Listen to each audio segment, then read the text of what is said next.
here in the Oswejiman district.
Good evening, ladies and gentlemen. Santa Clausians respond. Good evening, ladies and gentlemen. Some seniors are looking at me in some direction as if they will punish me because I'm asking them to say good evening. Ladies, good evening. You're very welcome. There's one lady also there. The ladies answered well. Good evening, Santa Clausians. Now we are talking. You are all very welcome to the 8th RT ORLEANS-POBEE annual lecture. This is, well, Primus, welcome Primis. It is the first after the COVID, that so-called COVID. This is the first in the series, but the 8th in the entire series after, from centenary. Without much ado, let me call, as Santa Clausians, we like to pray. And I'll call the House Chairman, member of the GEC, that's the Global Executive Committee, Reverend Samson Hammond, to give us the opening prayer. Shall we give the prayer man a round of applause, please?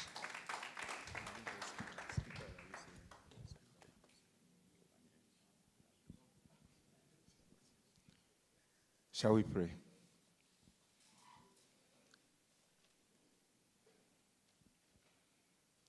Our gracious Heavenly Father, we are grateful to you for the gift of today. This is a day that we've been waiting for. We have planned for this day all along, and by your grace, your strength, and your power, you've directed and brought us all the way from our homes, our workplaces to this place. We ask, Father, that your presence will be with us in all that we are going to do. Today we are remembering our great headmaster, ORLEANS-POBEE. We pray, Father, that as the speaker comes, Lord, we will be directed into his vision and his ministry. That at the end of the day, O Lord, we will be enriched and empowered. We pray for the speaker, that your grace and strength will empower him and direct him. And Lord, we pray that understanding and knowledge will come.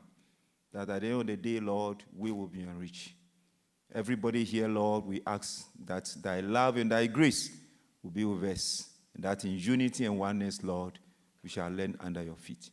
Thank you, Holy Spirit, for your presence, and thank you for what you are going to do. We bless you in Jesus Christ's name. Amen.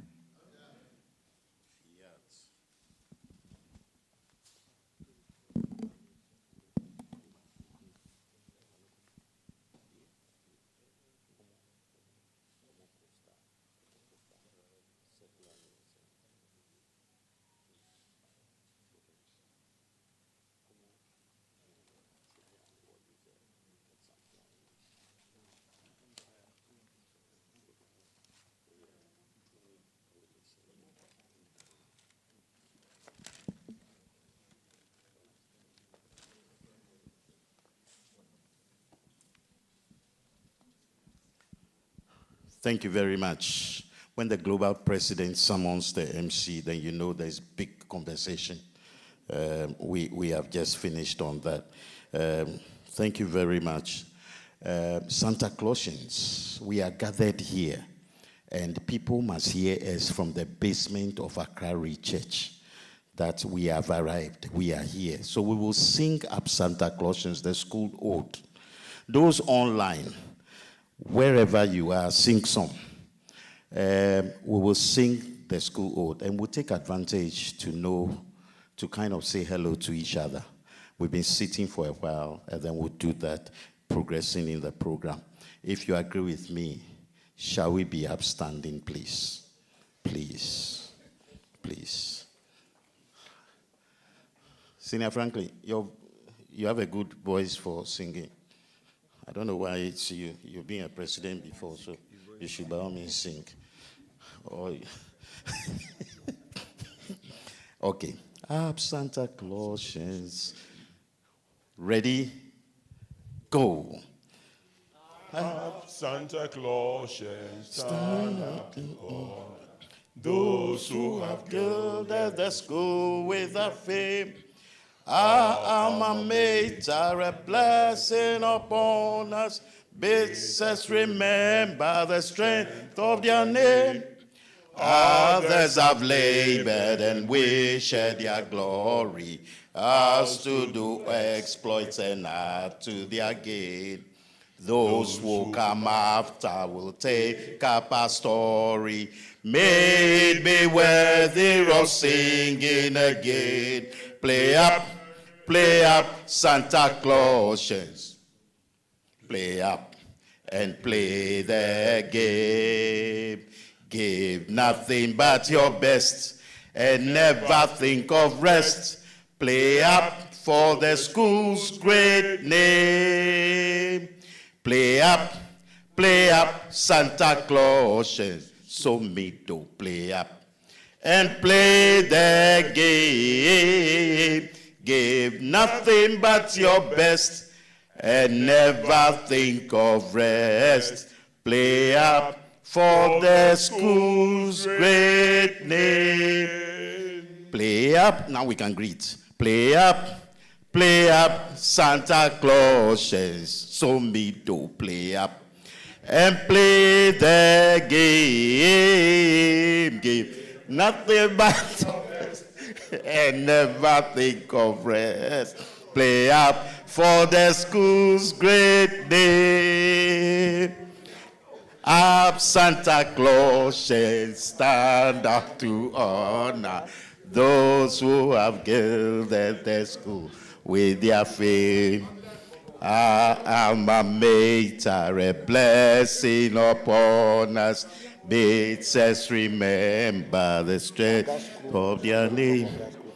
Others have labored and we share their glory.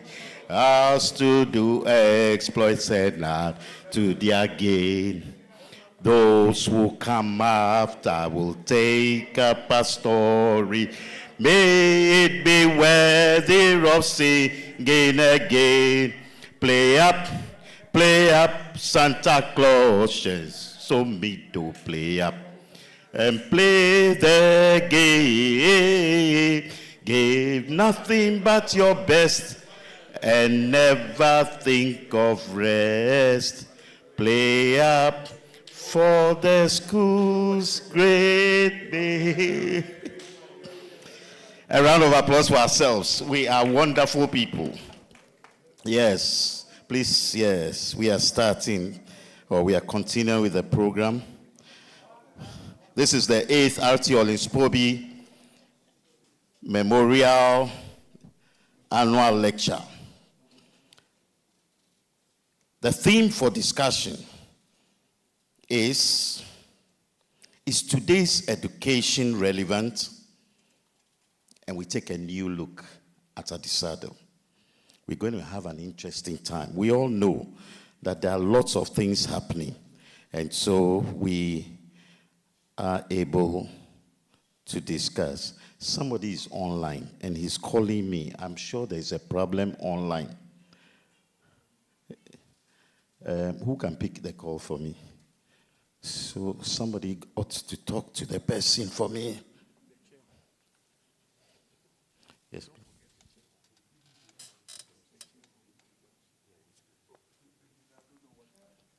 Hello? Okay. Very well. This evening we're going to have a wonderful talk. It's all about Adisadel College. This is, like I said earlier on, is the first after COVID, but it's the 8th in the series for the RT ORLEANS-POBEE lecture series. I'm sure somebody somewhere along the line will talk about RT ORLEANS-POBEE briefly, and we would hear something in there.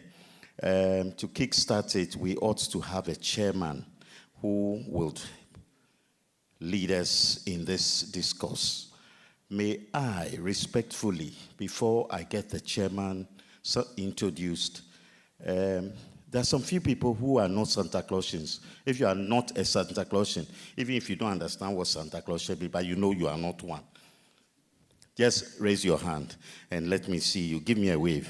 Oh, ladies, no. Oh, ladies, you qualify. These people they don't equate. Augustines, please stand up. Let's give you a flow. Let's give you a flow. Augustine's in the house. Augustine's in the house. Yes, sir. Where are you presenting? What makes you come here, please? I came to support the speaker. The college or that school? This school. Thank you, the college.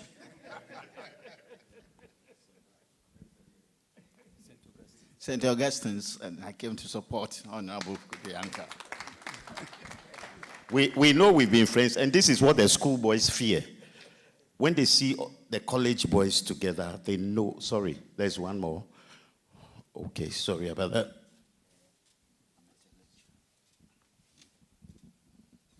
Came to support the speaker from Adankwame Secondary School.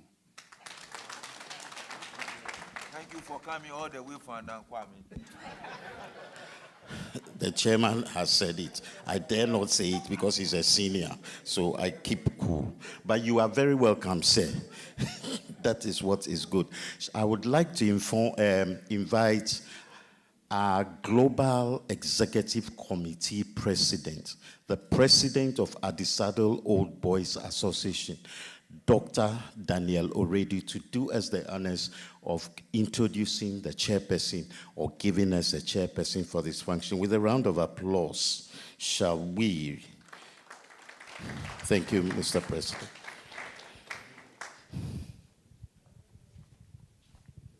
Hello. Good evening again. As has said, it's going to be a very wonderful night. We've got two eminent Santa Clausians handling tonight, and I'm sure we're all going to have a great time. And to chair the function today is our eminent Santa Clausian of 1964, Professor Harold Amonu Kofi. He is the founding dean of University of Cape Coast Medical School, and he's here with us to chair this important function and allow Honorable Kojo Yankah to deliver a powerful speech to us. Professor Amonu Kofi, we thank you for accepting to chair this function, and I don't know if you have accepted it anyway. I'm assuming you have accepted it, so I'll thank you for that. Thank you so much for coming, and I'm sure we're going to hear comments and certain excerpts from you, and we look forward to a wonderful evening. Thank you. Thank you very much. Thank you very much, Mr. President. Having said that, I'll straight away call on Mr. Chairman to give us his opening remarks, please. Shall we, with a round of applause, welcome our Chairman, Prof. Thank you, MC. And I would like to welcome you all to this very important meeting. I think it's something that we should sustain and continue to do, and even add more flair to it as time goes on.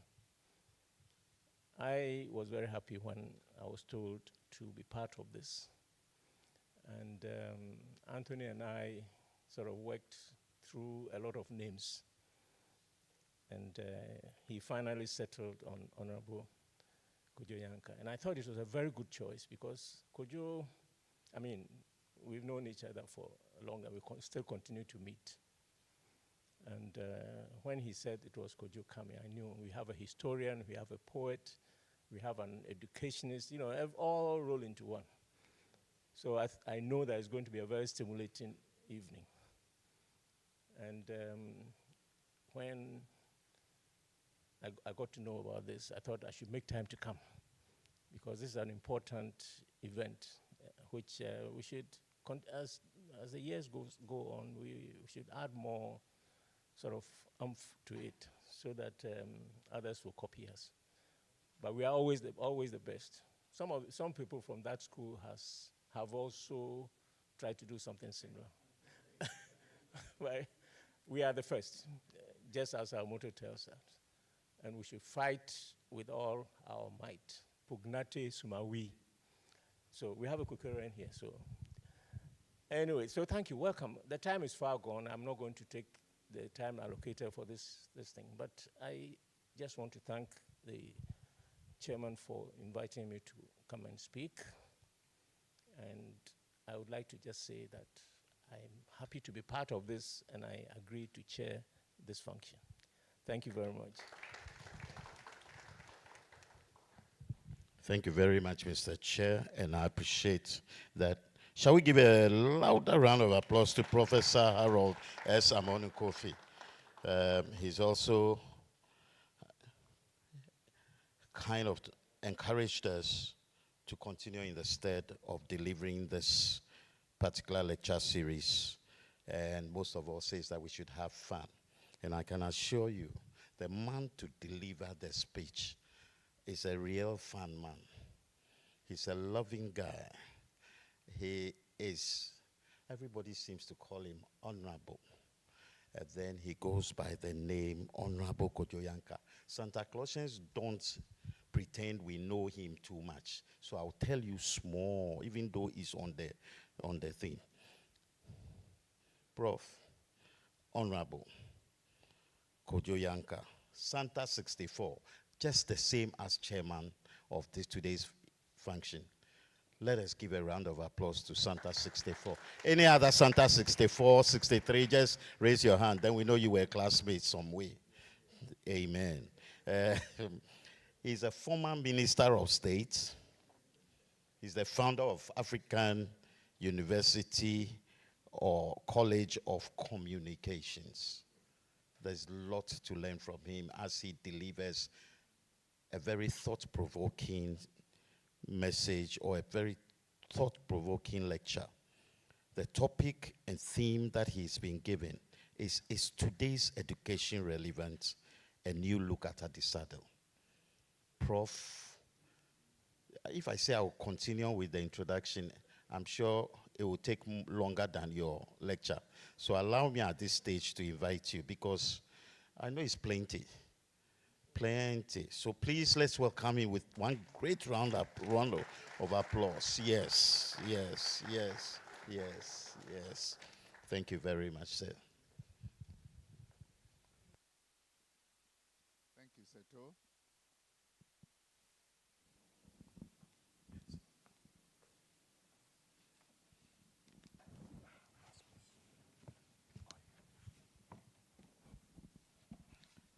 Thank you, Seto. Thank you, Global President and executives. Welcome my friends from Adankwa Secondary School and others. I don't know where the school is, but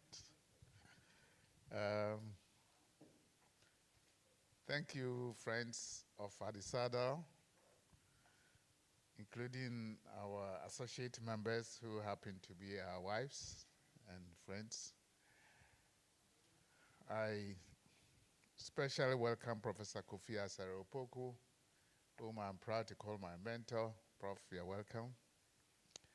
Prof was 90 last year, and I'm struggling hard to catch up with him. And after my speech, you will understand why I'm aiming to catch up with him. That is to say, if he should stop. Mr. Chairman, Professor Harold Amonu Kofi, whom again I'm proud to call my Jubilee Year Group member and friend. 64, how many years now? So in 1960, we entered Adisadel College. I wonder how old some of you were.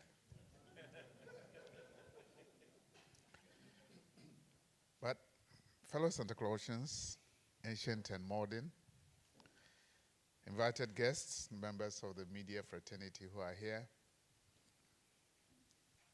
I'm speaking as a Santa Clausian, spending 7 years on the Hill, going back to teach for another 2 years before entering the public service, going through the public service, working for the people and government of Ghana,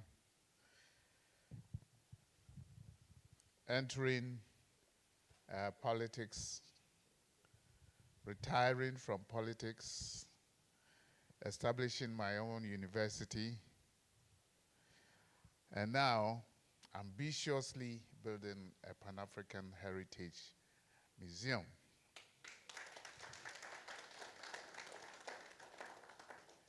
Which incidentally is the one of its kind in the whole world. Now, I have attended quite a number of ORLEANS-POBEE lectures, and I've even chaired one of them. I've even asked myself, what did we do with all the lectures?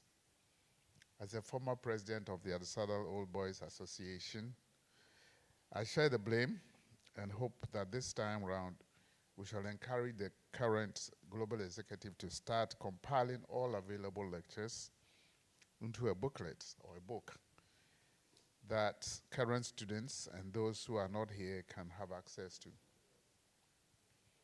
Today, indeed, I decided, with the approval of the Executive Council, to be provocative, and deliberately so, to stir discussion not only among Santa Clausians, but among Ghanaians and even Africans who are quietly sharing concerns about the state of our education, our country, and generally about our continent, particularly as relates to our economic development.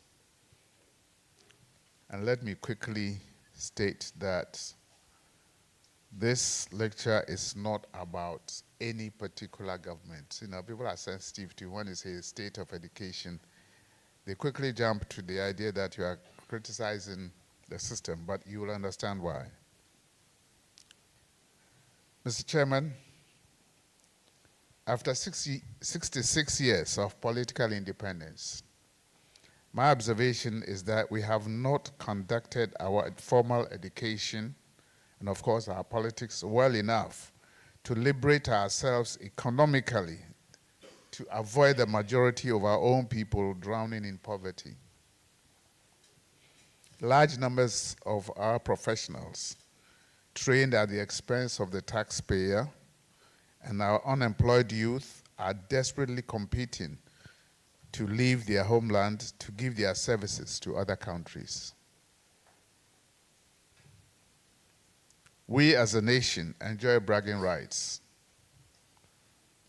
And of course, Adisadel too, we enjoy bragging rights sometimes. The first country south of the Sahara to gain independence from colonial rule. The country with a literacy rate of 80.2% in the books. And you ask yourself, really? Large numbers of academics and professionals. Ghanaian professionals are doing very well in such and such a country. We quote them everywhere, in very many parts of the world. Huge celebrated numbers of first-class graduates. We celebrate them every day. 100 got first class. 15 did this. Some of them recently have just produced drones in a school in Kumasi. Now, and we love celebrating the first Ghanaians to have done this or that. And why not? Don't get me wrong. Achievements, wherever reported from, must be celebrated.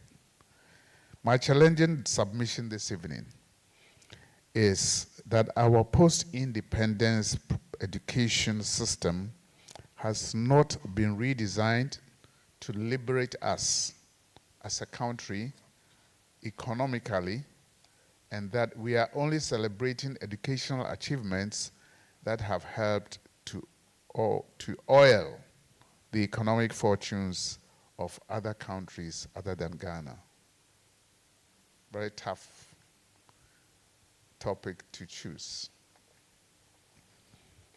Professor Harmony Kofi and Chairman, the energy we expend as a group or as a people every year to debate or make claims about who founded this country or not would be better served on studying what ideas our ancestors and independence leaders left behind for us as foundation pillars or stones upon which to build our nation. It is the original ideas of the people themselves that build the nation. As the late Professor Kwame Gyekye, former emeritus professor of philosophy and classics at the University of Ghana, in a blurb to Professor Abraham's The Mind of Africa, put it, quote, building new societies requires appropriate ideologies and philosophies fashioned within the crucible of their cultural and historical experiences. I'll say that again. Building new societies requires ideologies and philosophies fashioned within the crucible of their cultural and historical experiences. That's how you build a nation. The ideas must come from within. And this was Professor William Abraham. Some of you may know he was an old boy. Years and years ago, his book, The Mind of Africa, should be compulsory in every school, if not in Adisadel.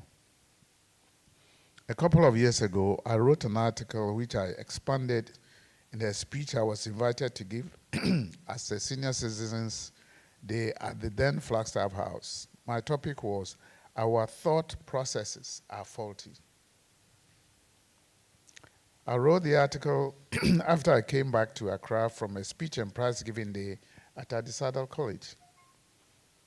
Our school prefect, decked in rich kente cloth and led by an Ochiami with appropriate linguist staff, walked gracefully through the audience, mounted the podium, and took the microphone. Excuse me. He started with our special guest of honor, invited guests, fellow students. Before I deliver my report, I'd like to quote from the famous Winston Churchill. I froze.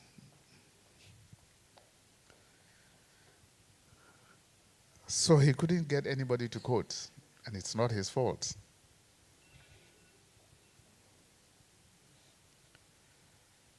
I noticed that he earned loud applause after his selected quote, but I controlled my thoughts until I reached back home.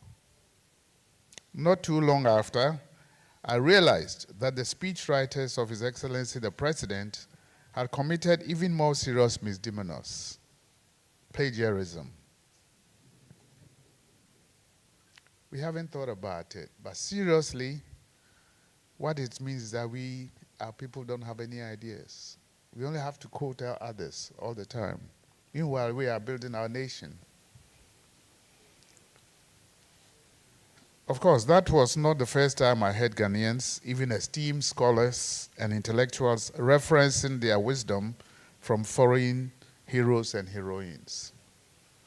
I'm still a student of development and history, and I'm still learning. Fellow Santa Clausians, in my presentation this evening, I propose to examine a few precepts and observations and some scholarly findings on our post-colonial educational system and share a few thoughts. A few anecdotes to begin with. Last weekend, I visited a longtime friend in a village in the central region. His 3 beautiful children, 5, 9, and 12, came to greet me. "Good morning, Grandpa." I responded in Fanti and asked them some simple questions relating to their school. I saw the eldest struggling with his Fanti. His mother rescued him quickly and said, quote, "As for Pa Kwesi, his Fanti is not good at all. He is better in English." Even here in Ghana and in this village, yes, they attend an international school in the neighboring town. His father looked at me in half embarrassment.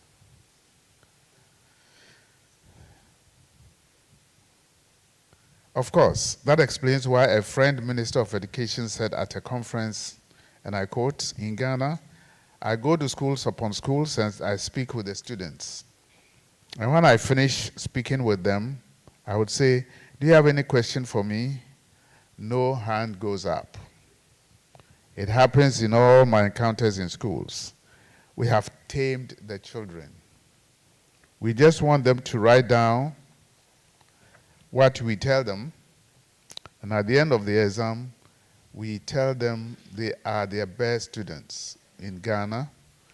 They are the best students Ghana has known, and this kind of system cannot transform Ghana. Chew, pour, and pass." Ladies and gentlemen, I quoted without permission, but I know he would permit me if I mention his name. This was our Minister of Education, Dr. Yao Educhum. The little comfort I have is that he has identified one major problem in our educational system. The classroom he's talking about doesn't have students who are confident to speak English. If they make a mistake, we will laugh at them, so they won't speak at all. So they better be quiet. It was the late Professor K.A. Dixon in his contribution to a book edited by Emenyono entitled Education, Culture and Development in Africa, 1985, who observed, and I quote, "African countries would have done well to determine what they wanted to achieve. It is true they might have believed that the goal of development had been defined for them by reference to a Western standard, but this would only serve to frustrate their development and achievements, for they would not have themselves defined their goal, taking into account the need for their peoples to develop integrity in full knowledge of who they are. This largely explains why the path leading to development has become the path leading to stagnation and confusion." In other words, as long as the conception of development does not take into account the African cultural reality, it cannot but lead to much dislocation and uncertainty, unquote. Professor Dixon's point has been buttressed by several other scholars and educators. Founder of Kwabena Nketia Center for Africana Studies at the African University College of Communications, AUCC, Professor Kofi Asare-Opoku, who is here, has said and emphasized a couple of times, and I quote, "If development is going to be meaningful to us, we must have a choice and decide how we want to go about it and where we want to go. Because if we do not do this, we will not be masters of our own situation. We should not allow the situation to sweep us along helplessly. We must endeavor to use education to create a new awareness and adjust to new realities. This is the only way our development can be meaningful, because however anxious or impatient we might become, there is no shortcut," unquote. Mr. Chairman, I believe it is appropriate for me to state that with time, we have totally lost our way as African people with our own kind of education, making us incapable of solving our own problems, especially our economic problems. It is our wise ancestors and elders who I feel proud to quote, "You do not borrow someone else's teeth to smile." If you do, you can tell me. Or, "Every bird flies with its own wings." So is that not true? And then the strength of the bird is in its wings. It's not in somebody else's wings. The strength of the bird is in its wings. Those are some of the simple yet poignant philosophical gems we should have imbibed in primary school in Ghana. We should have learned this from the beginning. Our culture, found in our indigenous knowledge, proverbs and old sayings, are bound in all Ghanaian languages. So why are we not taught in primary through our senior high schools? I don't know how many of us learned proverbs in Adisadel College. Again, our country was founded on the sons of Pan-Africanism. Why can't we teach this in all our schools and save ourselves from seeing other Africans as rivals or strangers? Fellow Santa Clausians, invited guests, before independence, in the 18th century, Ghanaian philosopher Anton Willem Amo from Maxim, later buried at Shammar, was writing on the rights of blacks in Europe, 18th century. I never heard about him throughout my 7-year critical education at Adisadel College, and I know several Ghanaians do not even know about him. And I'm aware that though he stood out as an outstanding world philosopher, It was our later to know Santa Clausian Professor William Abraham, Professor Anthony Kwame Appiah, and Professor Kwame Jechi who illuminated his works. And of course, Professor Kofi Aseropoko has blessed us with publication of African proverbs and old sayings, which I consider worthy to recommend to be core textbooks in all our secondary schools. All these professors should be household names in Ghanaian schools. These are the ones we should quote, not Winston Churchill. In his publication, Speak to the Winds, Professor Aseropoko says, a proverb is a horse which can carry one swiftly to the discovery of ideas. A proverb is a horse which can carry one swiftly to the discovery of ideas. Among some of us educated, we think proverbs are only recited by those who have not been to school or are serving in the chief's palace. It should be common to every Ghanaian home.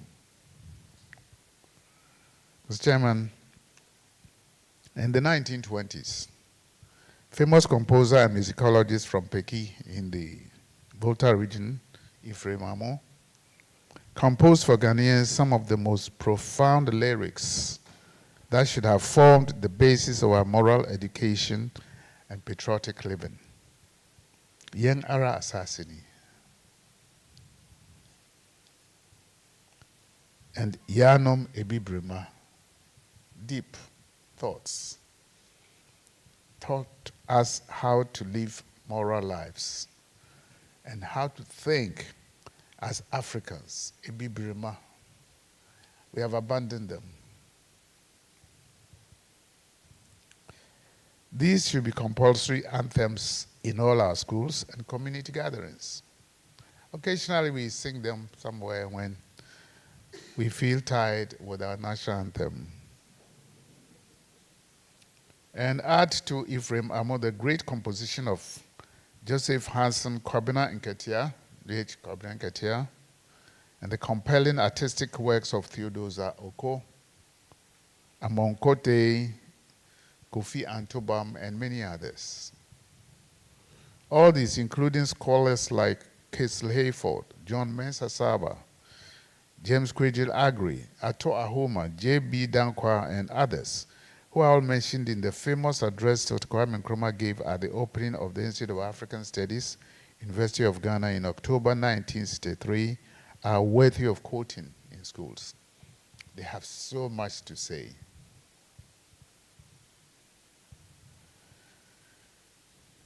All these, and Nkrumah proposed at that time in 1963, in opening the Institute of African Studies, that our aim in education must be, quote, produce devoted men and women with imagination and ideas. Imagination and ideas. Who by their life and actions can inspire our people to look forward to a great future. I believe we have dozens and dozens of people who can inspire our people, though we can produce more. But where are they? We don't even expose them. Fellow Santa Clausians, the famous Ghanaian educationist, James Quayle Agri, after whom is named Agri Memorial Senior High School, reminds us with some inspiring words, and I quote, "My people of Africa, we were created in the image of God, but men have made us think we are chickens. And we still think we are. But we are eagles. Stretch forth your wings and fly. Don't be content with the food of chickens," unquote. Mr. Chairman, I wish to observe, sadly, that our education has not given us the confidence that we were created in the image of God. Rather, education has taught us that there are only a few selected men of God and the rest of us are not. Again, I wonder whether God had favorites. The great God didn't have any favorites. All of us were children of God. So why have we believed that we are not men of God and that we should allow somebody to tell us we are men of God? With all respect to reverend ministers here, we are not as creative as we should be, partly because we have come out as sinners from infancy and later as chickens, not inspiring the generation after us. And this is wrong education. Now, education of African children under colonialism. Mr. Chairman, in a research paper written by Mark Malisa and others under the title Schooled for Servitude, The Education of African Children in British Colonies, 1910 to 1990, published in July 2019, two scholars observed, and I quote, "The curriculum, often imported from either Britain or North America, was intentionally designed to produce Africans who would have an inferiority complex when it came to their interaction with Europeans. In addition, such educated Africans were to be content working for Europeans, and when placed in a position of authority, would ensure that other Africans continue to serve the interests of other colonizers." I don't know how many of you remember in your primary days the statement in some communities, if you are going to church and you see a white man, go home. You've seen God. This was as a result of it.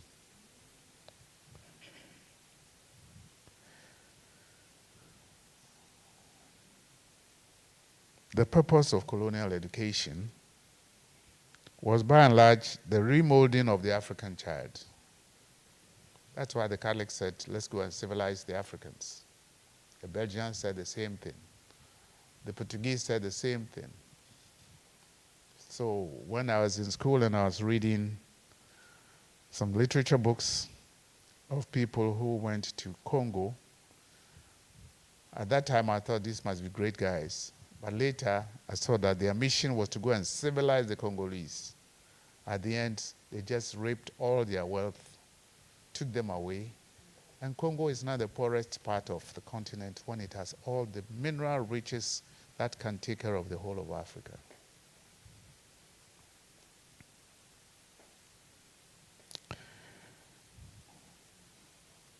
The colonizers' goal was to expose Africans to a superior culture. Colonizers thought education would bring Africans into the modern world, and education would bring them to a higher level of education. Of course, as soon as I entered Adisadel school, everything that my mother was doing was ancient, and I was not relating to it. And this is from my own confession. I don't know how many of you confess. But once you get some kind of education and you get back into your village, you're a different person.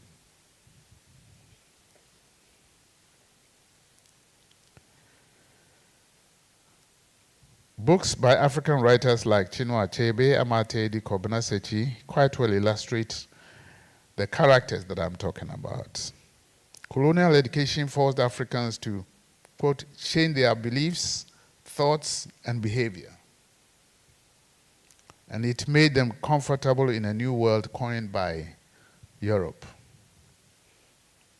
They called us the third world. We did not even ask where was the second world. Name change became fashionable. Let me get the courtesy of Koansan, who is not here. Bosometri became Bosomfields. Kuntu became Blankson. Mpete Eson became Peterson.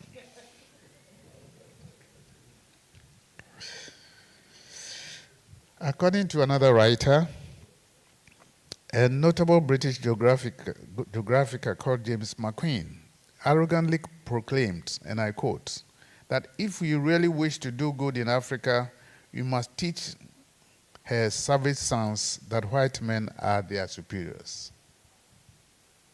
And this was the thinking all around the colonial days. Anybody who brought education was to make us look like inferior. Of course, how many times were we not referred to as savages? And people of Africa live in a dark continent. In South Africa,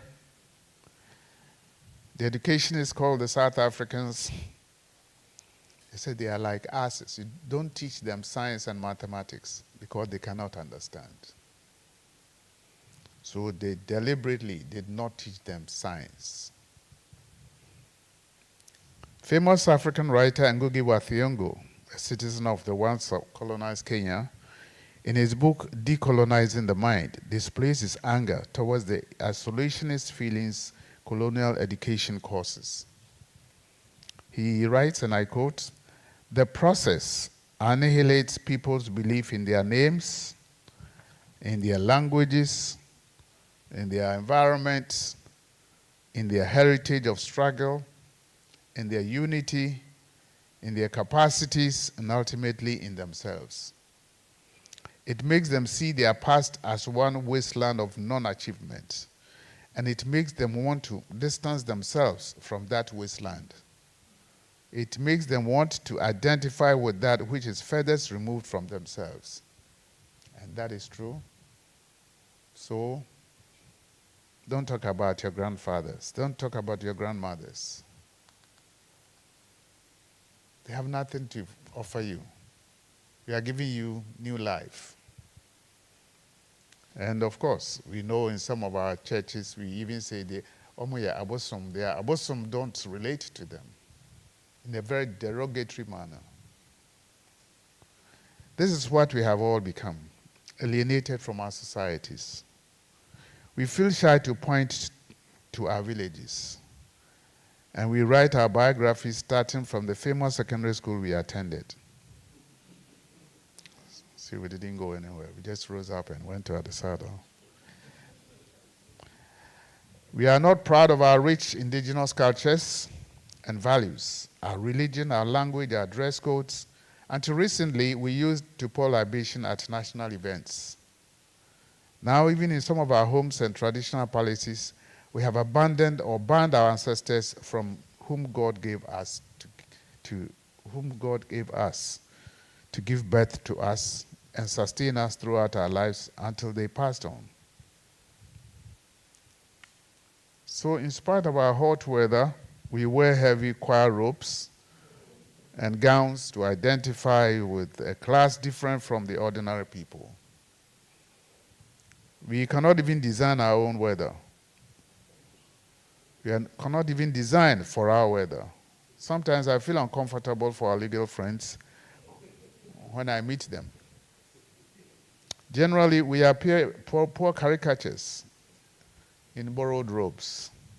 Look at them carefully. Some of my friends are lawyers. Distorted and totally ambivalent people from what God created us to be. It is as if, as the Nigerian writer Kehinde put it, our brains have been emptied of all form and content. As if we don't have anything in our minds. So, what does this got to do with economic development? Indians were also colonized like us. But their creativity, culture, and sense of patriotism have saved them millions of dollars from importing foreign dresses and expensive suits. There are Christians also in India, I know.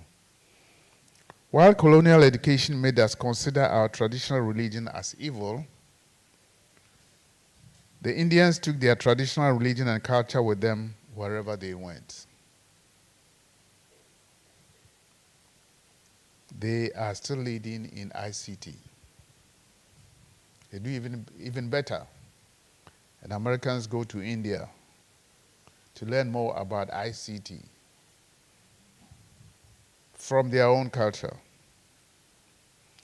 Bishop Desmond Tutu of South Africa described it as a form of schizophrenia, the result of having to disclaim the indigenous culture before converting to Christianity. So it's like if you want to be a Christian, forget about your past. That's terrible. But we have lived with it, and it's part of our problem. I'm not saying people should not be Christian. I'm a Methodist. I know what I mean, so I'm not talking about anybody's religion. Our own Emeritus Catholic Archbishop Peter Akwesi Asapon does not see a clash between traditional religious practices and Christianity. Quote, libation is a ceremony that expresses belief in God, in the various gods and in the ancestors. It expresses the belief of our people in God, the supreme being. And he emphasizes that to abolish an innocuous, age-old practice like libation is to destroy the philosophy of the life of the people and their very ethos. The people are not themselves if you say they shouldn't do what their ancestors did. Why is our education in Ghana and Africa not enhancing economic development? The answer is simply because all our educational reforms have not touched the roots of the problem. When Ghana gained independence, the Nkrumah government quickly put in place a 10-year development plan. The accelerated educational plan placed a senior high school in each district of this country under a free and compulsory educational program. Apart from the University of Ghana, 2 new universities were established. The now known Kwame Nkrumah University of Science and Technology to train engineers, and the University College of Science Education. I don't know how many of us know, but we were students, so remember. University College of Science Education. So that if you came out of the University College of Science Education, graduation, you received 2 steps salary increase in salary than somebody who had finished Legon. The idea was to encourage more students to learn science. Sometimes I say to myself, if from 1996, when we abolished that school, we had trained science teachers from that time till today, Ghana would not be in the space where we are. We'll be more scientific in thinking. This was 1966. The Egyptian vice chancellor or rector, Professor Bakum, was sent back in. The department was closed down, and now Cape Coast University is competing with University of Ghana in doing all the courses that they should do. It's all planning. We knew what we wanted, so we planned. We needed engineers. We needed teachers, science teachers. We needed research institutions, many, many research institutions in this country. Almost every area of endeavor, we had research institutions. So research institutions in all areas of national growth were set up. But with Nkrumah's overthrow went all the great intentions of our educational reform, and we have not recovered, seriously. Because for some people, Nkrumah is allergic. It's an allergy, so don't touch him. But seriously, I'm saying that all those who are gone, let's go back to 1966. The foundation of this nation as Ghana, we had ideas. Add J.B. Dankwa's ideas, add Buzier's ideas, all of them put together and find out what did they say when we got independence. For some reason, we have thrown them away. The Young Pioneer Movement, I was a member, established to reshape the minds of the youth in all schools towards patriotism and love of country, was also abolished. Now, patriotism is taught. And we were learning patriotism, how to love your country And that's why even if players, football players, ended up playing for the Black Stars, they felt good about it. They're playing for Ghana.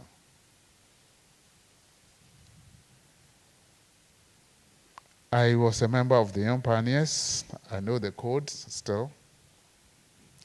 And I know the benefits I gained from it personally. So in addition to the values that I picked from Adisadel, those values still live with me. There are a few Young Pioneers. E.T. Tego was a Young Pioneer. And Harold, were you a Young Pioneer? No. But I tell you, it was good. How to discipline yourself, love your culture, love your nation, love Africa. Now let me say a few things about SPG Grammar School. The founders of Adisadel College, Society for the Propagation of the Gospel, was incorporated for the purposes of one. It was set up in 1701, and these were the purposes: providing a maintenance for an orthodox clergy in the plantations, colonies, and factories of Great Britain beyond the seas, for the instruction of the king's loving subjects in the Christian religion. So we're all king's loving subjects, right? Making such other provisions as may be necessary for the propagation of the gospel in those parts. Receiving, managing, and disposing of the charity of His Majesty's subjects for those purposes. Very deep objectives. These are the ideas that founded Adisadel College. Of course, Adisadel has gone through several changes, but we've been able to mold an Adisadel spirit that engulfs all manner of students that enter its gates.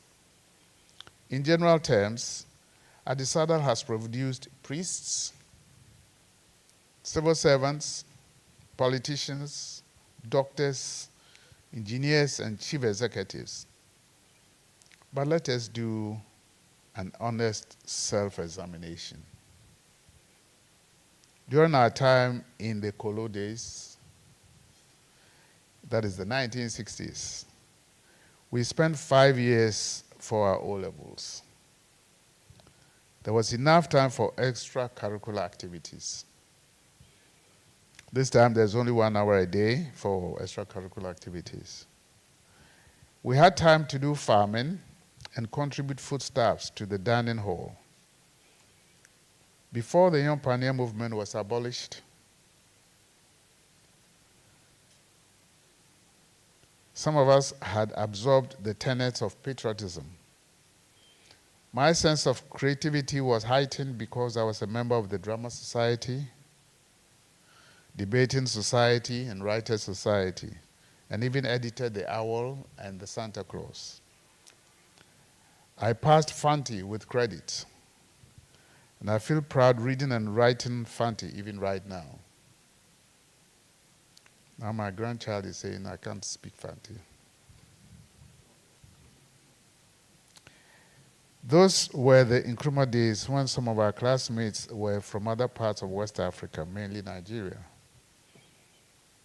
Looking back, my regret is that though I passed very well in history, it was all British and European history. I never learned African history from Adisadel.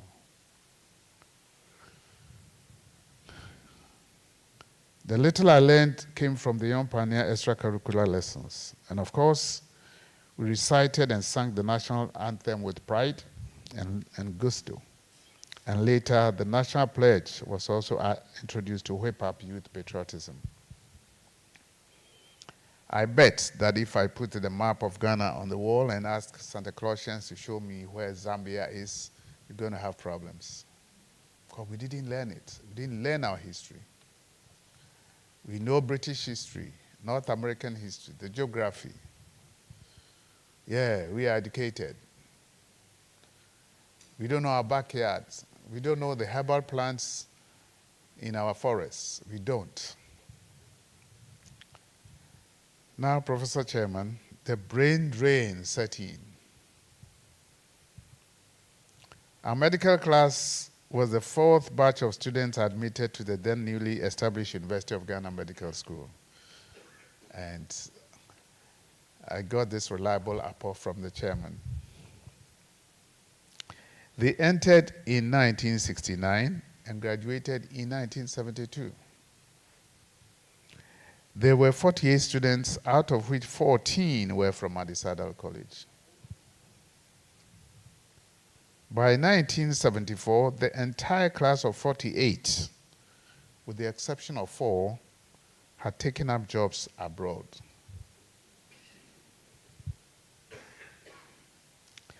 Recently, some have returned home, but most of them returned when they were retiring. But they have still been very useful to Ghana, but we lost majority of them. Unfortunately for the country, the situation has worsened.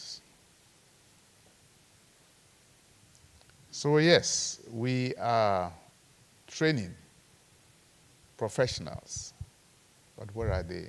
Are they economically beneficial to the nation? It's because the orientation is not to work in Ghana. Sometimes the excuse is that we don't have the necessary facilities here to work.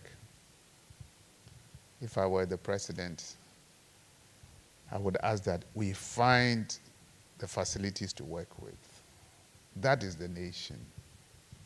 According to the British Medical Journal, and I quote, African countries have lost about $2.6 billion training doctors who are now living in Western countries.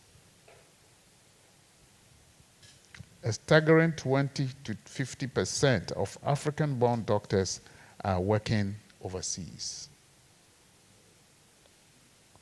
This certainly is an economic loss. And that is not the only professional class we are losing. On average, records show 500 nurses trained at taxpayers' expense leave Ghana for the West every month.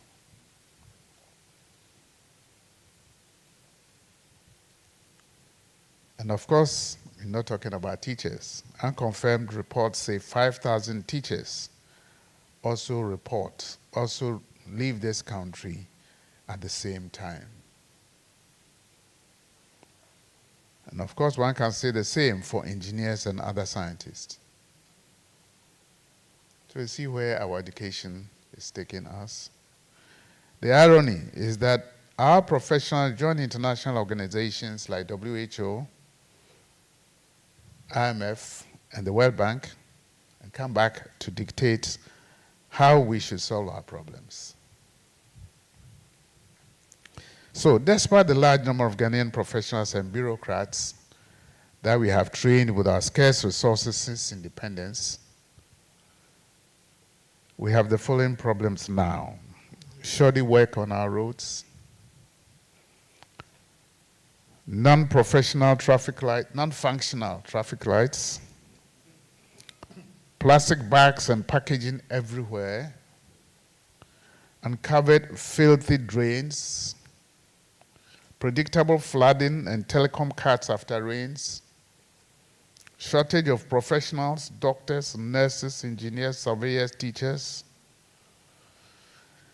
Our malls and shops are full of non-African products. Our soils in farming areas are at the mercy of chemicals, and the chemicals are imported. Farming lands are giving way to houses. Unplanned urban and rural settings are rampant. Our waters are polluted indiscriminately. And our educated elites have become agents of foreign manufactured items, including ideas. We cannot design much, so we do more maintenance of other people's ideas under the guise of you cannot reinvent the wheel. So where did we go wrong? As a nation, we have not recognized our innovators, our creatives and inventors well enough. Our national awards go to politicians. But these awards should go to innovators in primary schools, in secondary schools. We should stop awarding ourselves as politicians whose duty is to serve the nation and look out for the young potentials for public mention and support. See, if we don't recognize them, well, somebody invites them to a conference in France, and that is the way it goes. It doesn't come back. Politically, what it means to me is that the governing class has been too Eurocentric in their approach and attitude towards solving the problems of Ghana. Very little or no Afrocentric thinking. Our constitution has borrowed a lot from American and French systems, and virtually nothing from African systems of governance. No doubt we are calling for a review every year. Let's review the constitution, because it is not related to our reality. We didn't borrow anything. We only said that chiefs can nominate people to the district assemblies. Is that all? See, the decentralization policy of the 1980s meant to empower people at the district level to deliberate on their own development issues and find solutions to them has failed. All thinking and decisions are still made in the metropolis. The districts are calling on government to come and solve their problems. So why are they there? Meanwhile, the districts are supposed to have engineers, planning officers, budget officers, and all of them in every district. But something happens and they all appeal to the central government. Our educational system, which has suffered various degrees of political gymnastics, is still Euro-centered. How many of us, with all our education, can identify our rich mineral resources like manganese, gold, and lithium when we see them on the market? Except our global president who works in the mines. I'm sure if you put gold dust or gold gems or nuggets somewhere here, we'll be asking, what is this? But this is what gives Ghana our economic strength. But we don't know. Meanwhile, the Chinese or the American is learning about these in the classroom. So when he comes to my village and he knows where he can get them, he passes there freely, and our people do not know. That is the tragedy. Cocoa. Those of you who live in cocoa growing areas, sometimes you have the excuse of, having been to farm for some time. But what about those who have not been to farm? But since we grew up, everybody in Ghana knows that we get our foreign exchange from cocoa. All the rich mineral resources which give us foreign exchange, we are not taught in the schools. So, what kind of education do we have? The study of African heritage and African history, which should be compulsory at all levels of education, are treated like a plague. Don't touch them. We want our children to parrot the European way of doing things and not feel proud as Africans.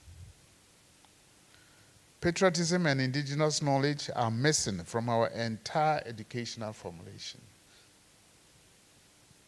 We've lost patriotism. As for indigenous knowledge, we do not want to know because we've been to school. Problem solving has not been given its rightful place in our consciousness as a people. It should not just be talking shop. It should be the basis of assessment of all our graduates. What problem have you solved? Your first class, your second class, your this. We like that. What problem, little problem in your community have you solved? Already, industry is complaining that our curriculum is not labor-friendly, so we know it. We are not solving any problems. It is time to make Ghanaians or African heritage and history and culture the bedrock of our entire educational system. There lies our road to self-identity. And I know this is going to be controversial. It is also time to make our quiz programs problem-solving in order to compensate for the high energy and enormous resources we put into it. You know what I'm talking about. Now, let's take a look at it. How much energy don't we put in Adisadel NSM quiz to win? Generally, what does that competition do to Ghana? What problem does it solve for the students? After the competition, what? Bragging rights. When at the Adisadel we see our women in the kitchen dancing, we say, hey, everybody is jumping. Yes, it's nice. Adisadel has won. But what do we gain? I have an idea I want to sell to the headmaster. That we organize problem-solving science quiz in the school, starting from the houses.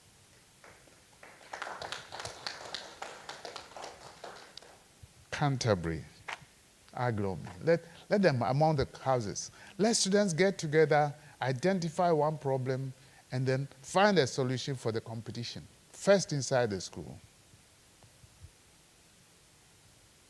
We will see the difference. And let every secondary school also do the same. And then let them come to the national level with their solutions. We are dealing with solutions. But bragging rights don't bring food to the table. In conclusion, may I borrow from two quotations from two of my mentors. One is, of course, from Professor Kofi Asarapoko. Quote, "The challenge facing us in Africa is to develop an educational system which places emphasis on moral values, without which all effort at development will be in vain.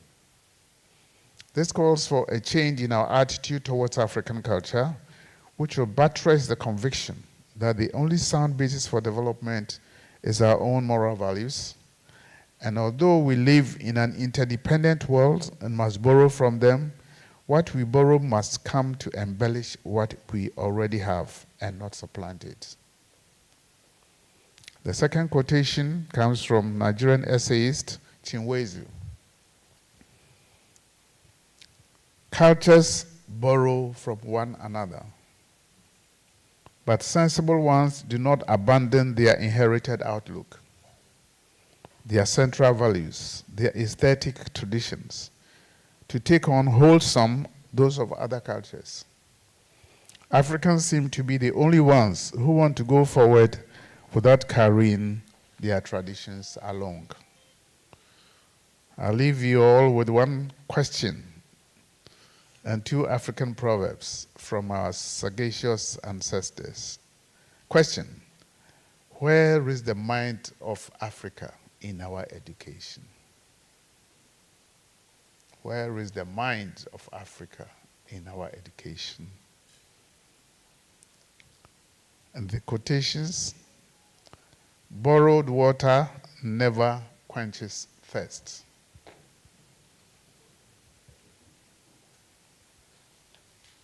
I repeat, borrowed water never quenches thirst. The second one: the man who dresses in other people's clothes is naked. And the man who is fed on other people's food is hungry. Think on these things. Is education relevant to our growth as confident, self-reliant, problem-solving people? My answer is no. Let us take a step back and have a national conversation. I thank you.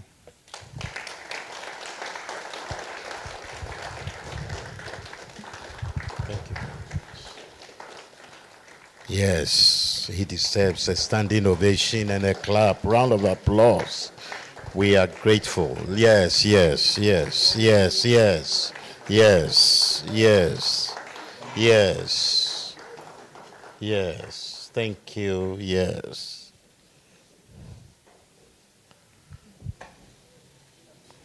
Where is Zanai? After listening to this, you just know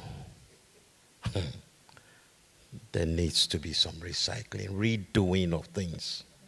Thank you very much, Honorable. You set up an investing not because it was just there, but Adisadel helped you to do it. Young pioneer, but Adisadel. So thank you very much. I'm sure that we've had a very thought-provoking lecture. We have an opportunity to take some questions for Honorable to try and digest it for us or attempt expanding on some of the salient things. Too much in my mind. I remember psychology of ideology into the crucible. I remember Kweje's own about chicken and eagle. Me, I want to be an eagle. I mean, at the end of the day, you just know that it is about solutions. The floor is open. The man is here. He would answer questions. Senior Longi, do you have any question, please? He's waved. He says no. He says no. He says no. Yes, question, please. Thank you very much. To class speeches. It was really a most thought-provoking lecture. And I am particularly elated with his concluding remarks that our education must be solution-centered. At Adisadel, we have always provided the pace for innovation in all sectors of life, particularly education. And I'm particularly happy that she said that he intends, or he has already proposed to the headmaster to have a quiz run that is solution-centered. I believe that occasions like this are meant to provide some nourishment to the national agenda. And I will crave the indulgence of the organizers that such a very useful lecture be a communique come out of it to be presented to government. Because usually we hold lectures like this and it ends in Adisadel cupboards. The government needs help, and help has always come from Adisadel. And I believe that we will digress on the solution-centered education and come out with a communique out of this to be presented to the Ministry of Education so that policy statement can come out of this. Ghana, we have gotten to a stage that we can no more take things into granted. And at Adisadel, we have always been pace setters, and I believe that this is the right path. Honorable Kojo Yankah, much respect. I am very, very delighted to be here, and I knew that you would deliver. God bless. Thank you very much. Yes, that's right. That's well said, well said, well said. And I believe that the Global Executive Committee is here, and I'm sure that they are listening. I'm sure the chairman has noted that for onward transmission to the Global Executive Committee. Thank you. Any further questions? Yes, please. Microphone close, please.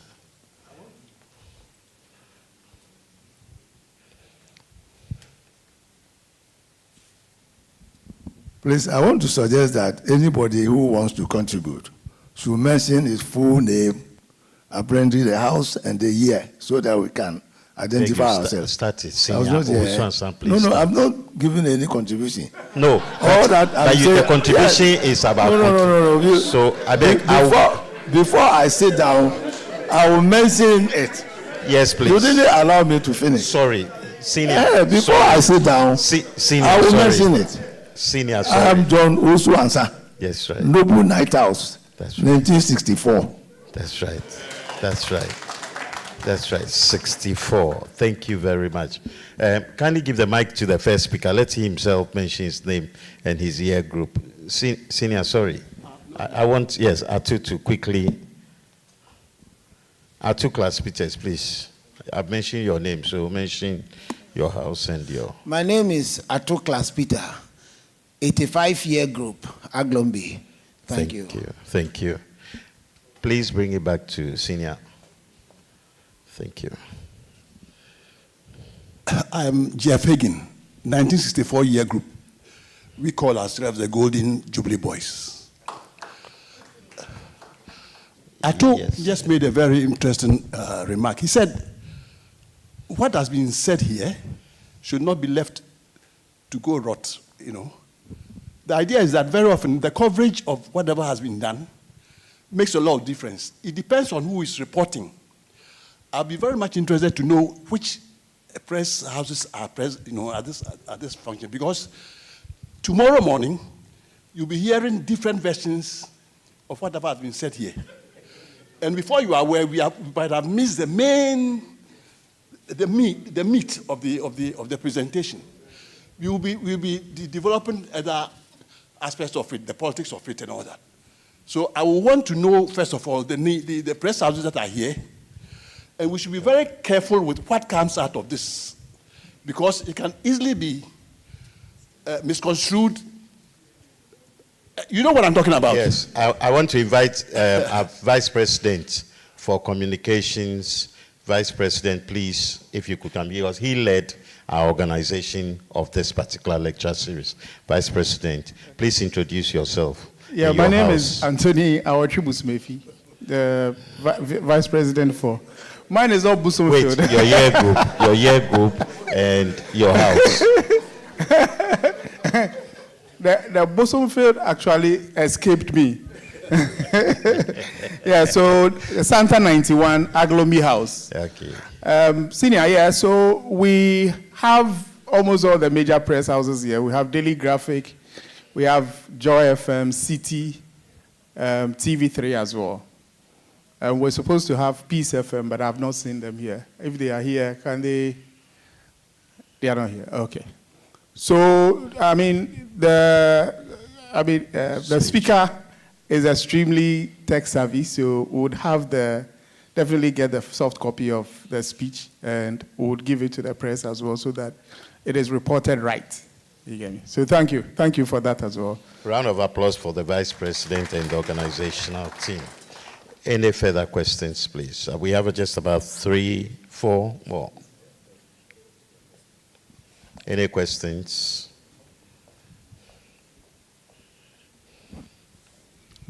Thank you very much. I'm Reverend Samson Hammond, 1972 from Jubilee House. And I'm not going to talk on any controversy relating to what the white people came here to do by way of bringing religion, because Honorable himself is a Methodist. So what I'm going to say is this. Honorable, you advance a very important point by way of how our education has evolved. And then from what you just got from the professor, you made us aware that even in 1972, almost all the people that came out as medical students by 1974, most of them have left the country. Now, this situation is still ongoing. And in fact, it has become very, very serious. Today, whether it's controversial or not, and whether pressmen are here and they misinterpret it or not, the most important thing is that the government is worried. Honorable made us aware that about 500 nurses are leaving in a month, and we've lost about 2.6 billion from doctors' brain drain. Now, what is the next thing? The government is worried. The people are leaving. Some time ago, my daughter was in the UK. He did his course. He got a job, and she was made to stay. And I told her, no, come to Ghana. She came, she's working. But today, another son wants to go, and I said, you can go. So what has gone wrong? And whether we like it or not, the government itself is worried. So as we go through a lecture like this, we as Adisadel people should be able to talk about it, discuss it freely, and say this is our suggestion. And that's in line with what Atu Kraspiter is saying. What are we bringing out as our suggestion to them if we are organizing a lecture like this? And having listened to such a fruitful, well-researched paper like this, what is the way forward? Thank you. Thank you. Thank you very much. I'll let our speaker pass a commentary over all the little comments that have come, questions that have come, and then we'll come to this side for about the last two questions. We'll come to this side, and then we will go to the last question out there before the chairman will come over. So, Prof, Honorable, any commentary so far over what has been said? Any? Well, I believe I agree with everything that has been said. Yes, we will make copies available to media houses. And secondly, the Minister for Education is my friend. I'll send him a copy myself. But I think the solution doesn't lie with, I ended by saying we should have national conversations. See, what we do not do well is having national conversation on the major issues. But I think I'm not writing a manifesto, but I think that it is important for us to, and it can be initiated by the Ministry of, if the government is worried, they must be worried over a lot of things. There should be a national conversation. Outside of any political gains, that is the nation. Elsewhere, you can have a think tank to really start analyzing, because as I'm saying, they didn't start from today, but it is continuing. And there are organizations in the UK which are actively recruiting people from Ghana, actively. There are organizations in America which are also actively recruiting. Saudi Arabia is recruiting. What do we do? One person cannot solve this problem. It's important for us to identify and accept that there's a problem. If there's a problem, let's all sit together. I'm sure we'll find solutions. And we'll find solutions from within, I believe. So that is my way of responding to that. Thank you very much. I think that's why it's clear for us that there must be a national conversation to foster that kind of solution in the various areas and sectors of national life, economy, health, what have you, housing, training, education, and for Adisadel College, it's about training. And I think our Speaker Honorable is very right. You look at our Adisadel strength. Now look at the diaspora and the association of Adisadel old boys, the numbers that are there. I think it justifies the need for a conversation even on that front, and I think it is right. I'll put in a question. How is the globalization agenda of the current situation, how would we link it up to their ideology of seeking to create an African host base? How would you want to do it? How would you suggest we do it? Or it should be part of the national conversation? Yes, certainly to be part of it. But it starts with a change of mindset. Do we want to change our mindset? Sometimes when you talk about mindset, people jump to certain conclusions. It cannot take a day. It took us 400 years for our minds all over the world. Look at wherever blacks are. They look inferior. Self-confidence is low. No matter how well you do in these countries that we are talking about, they will not make you head of department. You know, because and sometimes, oh, you will get satisfied with any position. We have a number of Adisadel boys, professors in various universities in America that I know. When they got to the top to become presidents of the university, they never gave them the opportunity. It's because we ourselves here, look at thesis. You write your thesis and you want it to be validated by a British school. Of course, then they will decide whether you have a right mind or not. It will be time for Africa, and again, I mean the Africa, it's not just Ghana. If we have our own standards, and I don't think Africans will have cheap standards, our own standards of marking our educators, our educationists, our professors, our scientists, we can solve our problems. Because when Madagascar decided that they had solution for COVID, people were laughing at them. But the amount of research going on in Madagascar, if you look at the WHO recognizes that 70% of people living in developing countries depend on herbal plants. And we think, oh, herbs for herbal, look at the way we are chasing them in the streets of Ghana. But the point is that we have not given thought to it. We can save so much economically if we give so much support to the Mampo Center for Plant Medicine and set up about 6 more in this country in various regions. Recently, I read that somebody has found out a vaccine for snake bites. Snake bites, go to the north. There are medicine people, herbalists, who have them so easily. You pay nothing. I can imagine what this snake bite serum is going to cost. Similarly, we have lived with malaria all our lives. We do not believe that we have solution to malaria. It's incredible. But we have the solution. Go to Mampo. They have herbal plants. This common disease with men, prostrate, go to Mampo. They have a preparation for its management.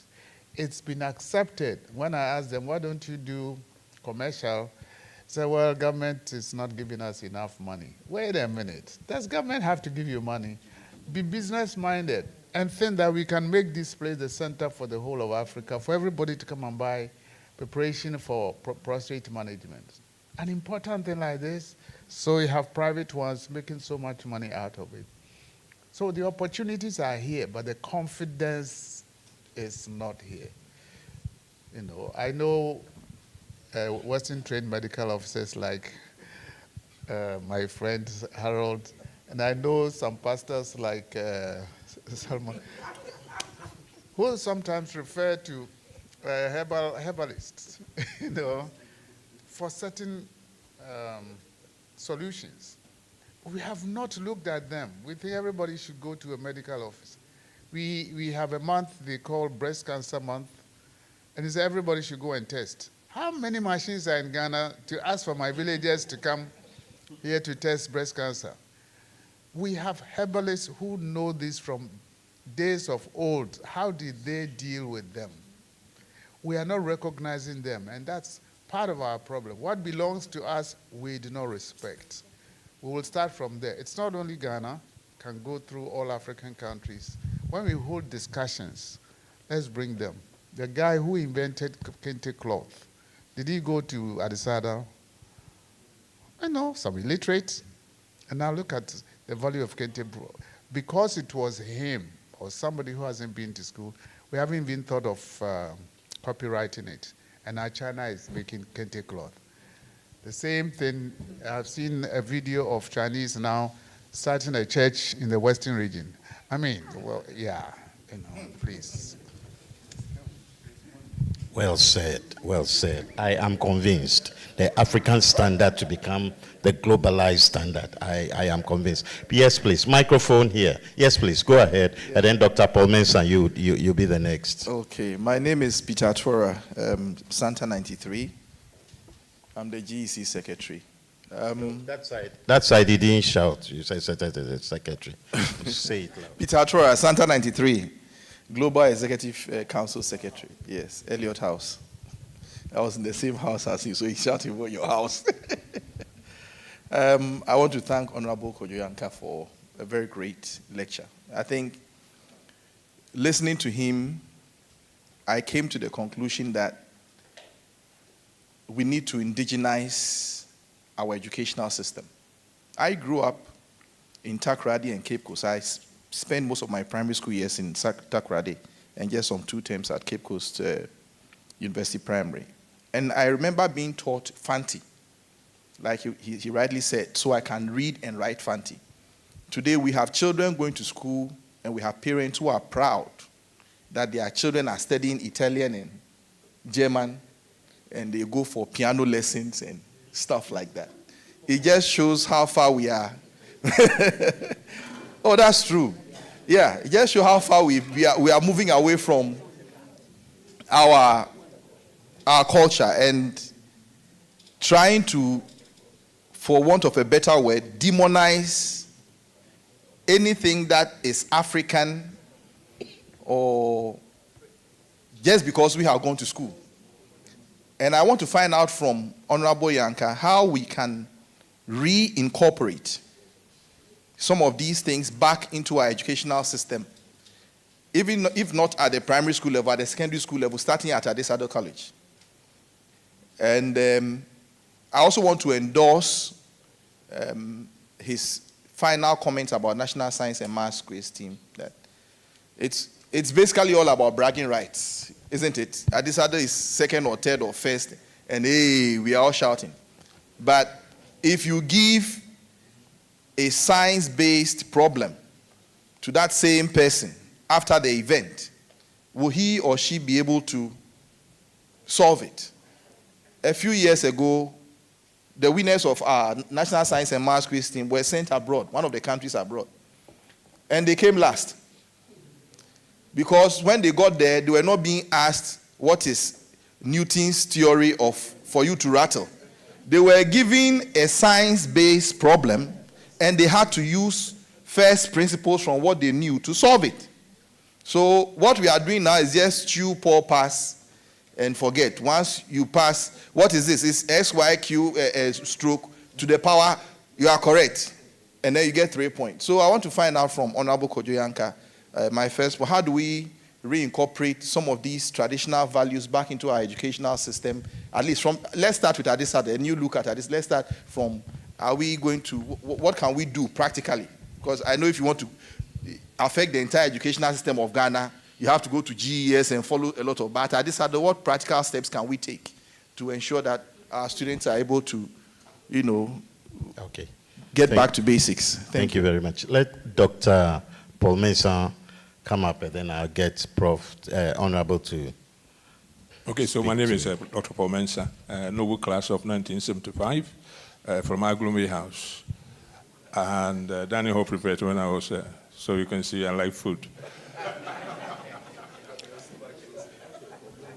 There was a couple of comments made by Honorable Yankah, which really touched my heart, because I remember many years ago I was in my village and somebody had given birth and we heard rumors that she was bleeding heavily.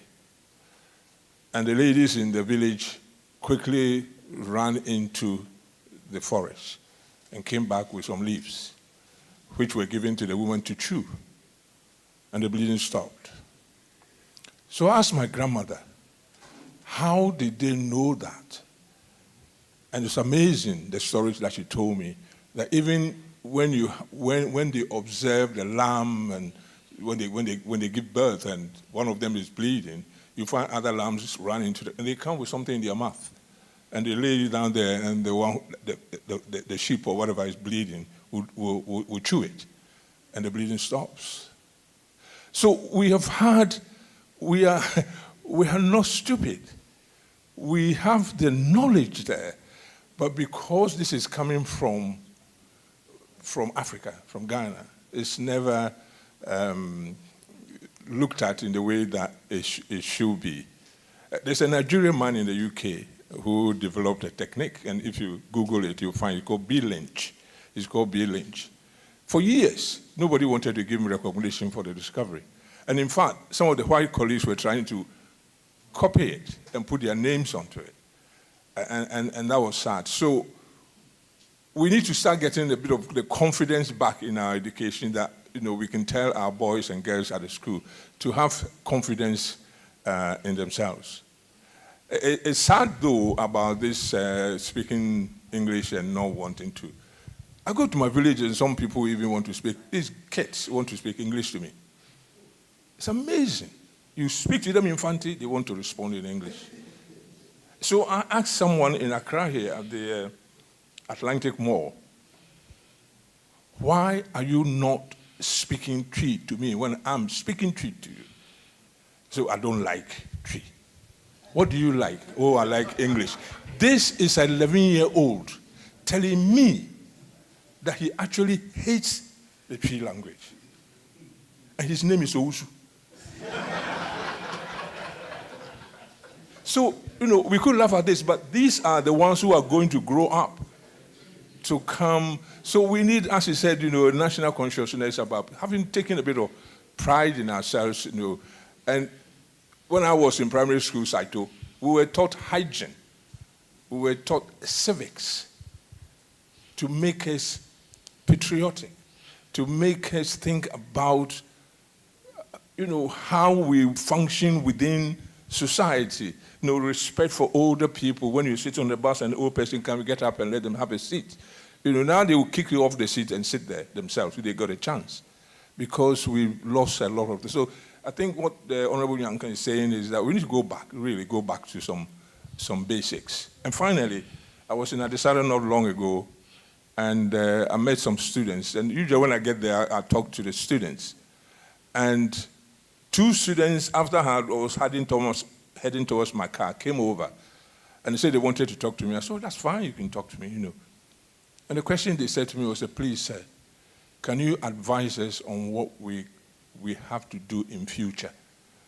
Can you give us some career advice?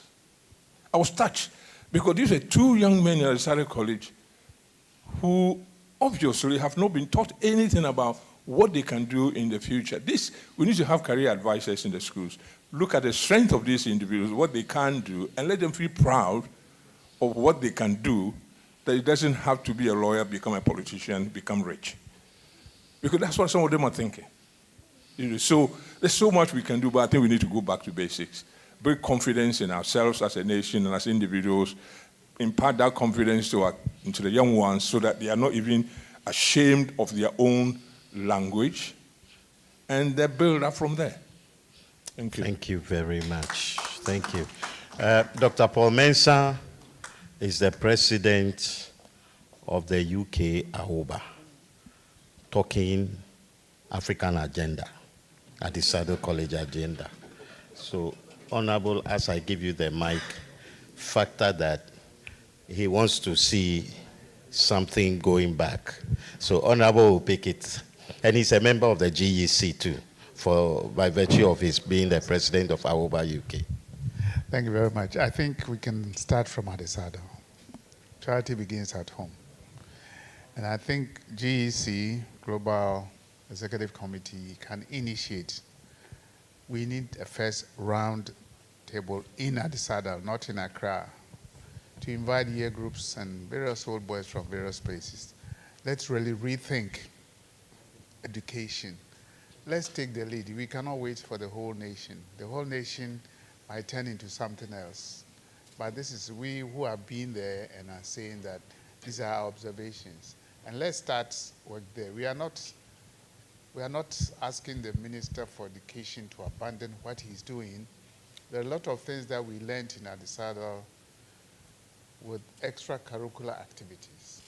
We can start a whole lot of things from there, start to change mindsets, and we can set an example from the school. And with time, we can spread it to other schools in Cape Coast. Now we have got Cape Coast schools, everybody is saying, no, these are the best schools. We probably are not providing the leadership that the country wants. So GEC, I think we can start from there. And if all boys show interest, we can spread the word. But it's important we start at some point. I think this is all I can say to end. What was it on?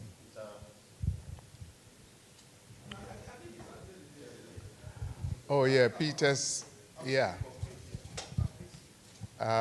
Peter's was on.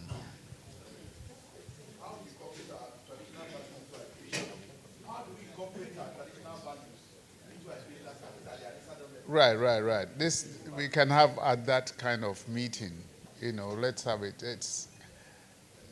We'll be surprised to know that some of the solutions are in the minds of Adisadel Oboe, but they haven't had even the courage to bring them out. But we can. And as I'm saying, you take the subject by subject. Let's tell Adisadel, the headmaster, the teachers, everybody, let's start being solution-based. Let's look at what's the philosophy underlying education in Adisadel. It wasn't our fault. I'm saying we gained a lot from Adisadel, but looking back, we have not been as useful as we should be to our communities. So how can we look at it again?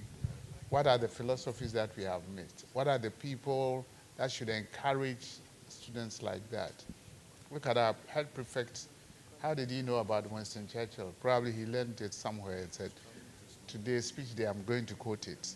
If he had quoted James Castle Hayford, Mensa Saba in Cape Coast. Cape Coast is the history of education. But we don't teach them. They do not even know. So Adisadel is isolated on the hill and separated from what is going on in the history of Cape Coast and nothing. So we will start from there, but it has to be initiated. I believe it will be to the credit of the global, the global committee to initiate such a thing. Thank you. Thank you very much. Hello, Honorable reminded us that he was born in 1960. I definitely at that time was not with my father, but I know that I was in my mother's stomach. I know, because the reason I know is Honorable must have completed in June. You entered in September. In January. Oh, Honorable, the way you have said it shows that I was still with my father. I rest my case. Honorable, I rest my case. But can you understand it? Gentlemen, do you understand the thing? The women are laughing. They understand it. The women are on top of the game. They understand where I'm coming from. Honorable says he entered in January 1960. I was born in October.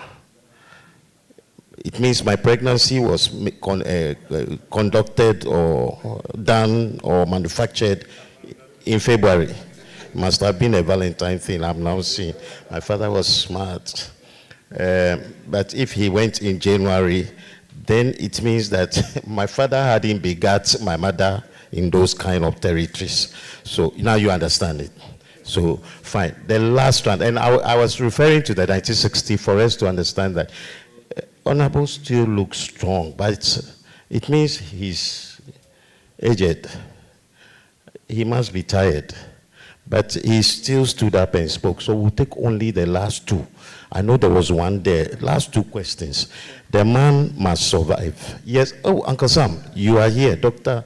So, yes, please. There was one from the back. Are you still interested? Please come. Come a little.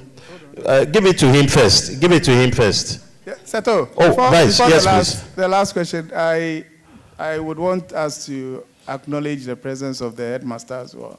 Oh, where is he? Where is he? Eddie. He's hiding. Eddie. Eddie, is because you are in something like yellow. I thought it was in France. You know me and you there. Eddie, okay, shall we give him a round of applause, please? Thank you so much for your attendance. We appreciate your presence. I beg, you heard all this Adisadel. You shall be God. I trust you. I trust you. Round of applause for him, please. Okay. So last two questions. Okay, so you will be the last person to talk. Please take it up, and then Dr. Samensa will take it, and Senior Longi will complete it. And then we'll come back to Honorable to wind it up for us before Chairman comes. Thank you. Thank you, and let's be Seto. quick at it, please. My name is Daniel Dokenu, Aglombi House 95. My question is premised on the last few discussions. How do we get some level of autonomy? Because some of the things we want to do, it will be challenging in this current setting of both politics and partisan coloring of everything that we bring up. We need to start, like Honorable said, from home, Adisadel. And I remember 3 years ago, I was on campus, and I experienced similar thing as my senior just said. Some of the boys were asking, so if I want to do this, what do I do to become somebody in future? And I asked, what are you studying now? What are your interests? And it looks like they were totally lost. The focus is pass the exam and then brace whatever comes to you. But they need to be shaped to have long-term vision, to plan and work hard towards it. The way our system is not the best. I was sharing with a senior, recently I was in a position to recruit a few of them. Post-secondary, post-tertiary, and I was disappointed at the quality that we are churning out. Even after university, we had to go through a series of screening, and yet the quality is not, on paper they've made it, but on the job, real life experience, they struggle. So the question is, how do we get a level of autonomy so that we'll be able to implement the changes we want to see in the school? Thank you.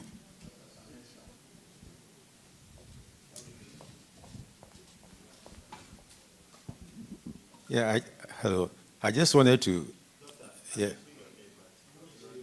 Oh, okay, Sam Manson, Night House, 66-year group. Yeah, you know, I remember that in our days, efforts were made to anchor our education in our traditions. And I remember we used to have, every term, there was a tribal social night where we gathered in different tribes and spoke tree and sang tree. If we were in tree, you spoke tree, you sang tree. If you were airway, you sang tree, airway, you spoke airway. So that tradition has been there. I don't know whether anybody still remembers the tribal social night. And I think that indicates that in our own way, we can start something without the shackles of the Ministry of Education, which we've done it before. Thank you.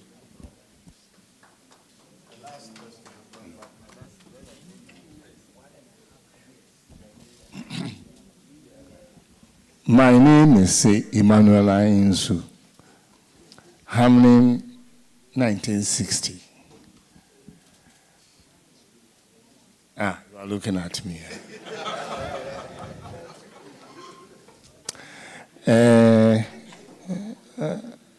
Around the Golden Jubilee time, 1960, the school started this sanitation inspection, Saturday inspection.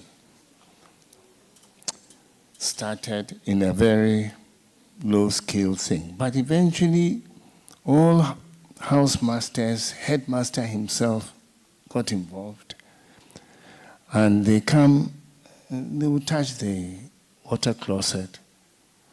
So next week, you clean the water closet, then TJ Drury will lie down and put his hand behind the water closet.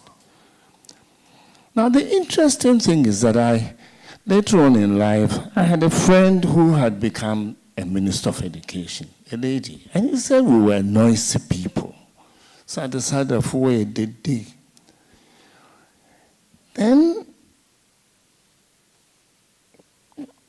one day I met her and said, when did they know on your small crowd? You deserve it. And I said, why do you say that? And she said she was going around the secondary schools during long vac. And when she entered Adisadel, the place was neat, clean. So she asked the headmaster. She couldn't help asking. Then, I thought you were on holidays. I said, who cleans this place? I said, that's how they left it. Kojo says, we must grow it. You are here, grow it, and involve everybody. It will succeed, I tell you.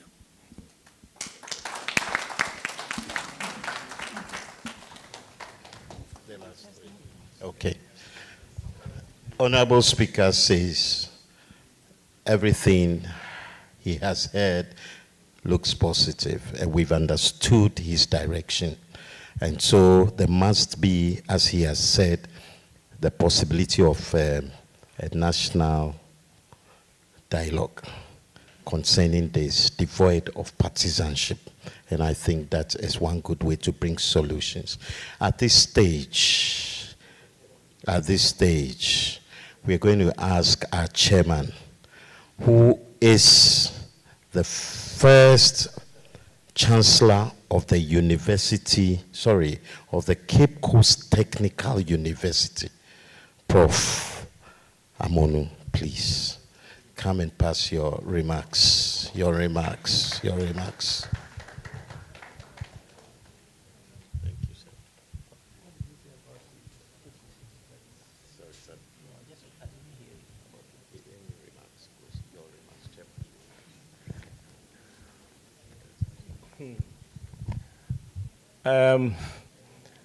Having listened to this very well researched and well delivered talk, it stirs up a lot of desire in me to make suggestions. But if I'm not careful, I'll be repeating the entire lecture, which I don't want to do.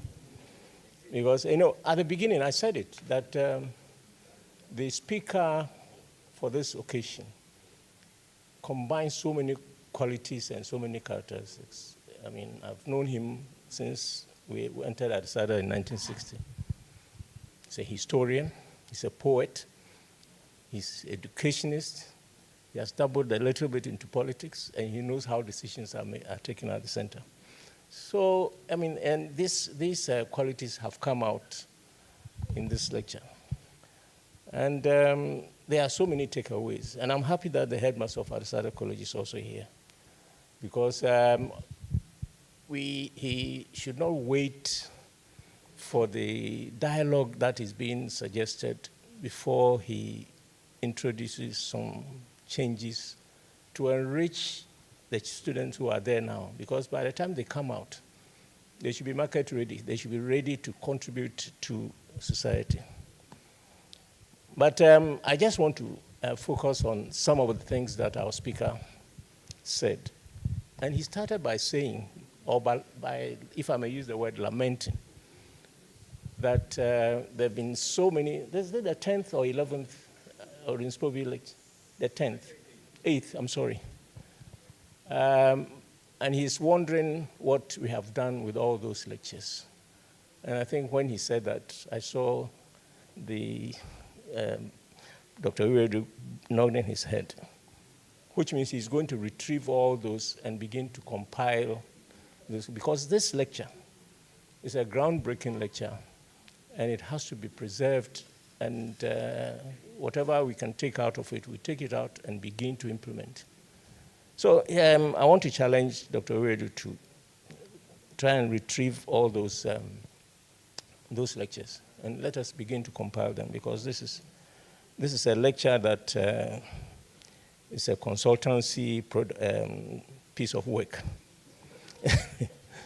Now, he said something which all of us should be worried about. He said education presently in our country is a matter of great concern, because we haven't done much retrospective assessment to see how the education that we've had has impacted the development of our nation. I think there's need for that as well. We should look back and to see how the education that we have received has contributed to national development. In fact, apparently, looking at Ghana now, not much. Ghana hasn't benefited much. In fact, we've just been producing experts for other countries, because they came here with the intention to make us think or believe that we are not as good as. And he brought the religious aspect as God created us. Rather, the education was designed to make us feel like second-class citizens. So there's a need to do some retrospection, because Ghana has produced a lot of experts and professionals, but we haven't benefited from it. So he's questioning that do we have appropriate ideology and philosophies in the context of our culture? Do we really value our culture? I think we should begin to think about that. Somebody mentioned tribal social nights, which we were doing when we were students. It's not being done anymore. Oh, Sam, it's good to see you. You were a musician when you were in school. You haven't used the music, even though your others. You were a bass guitarist. You're the lead guitarist, yes.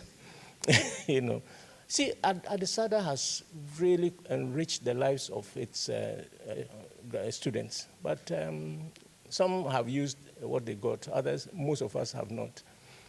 I was a boxer.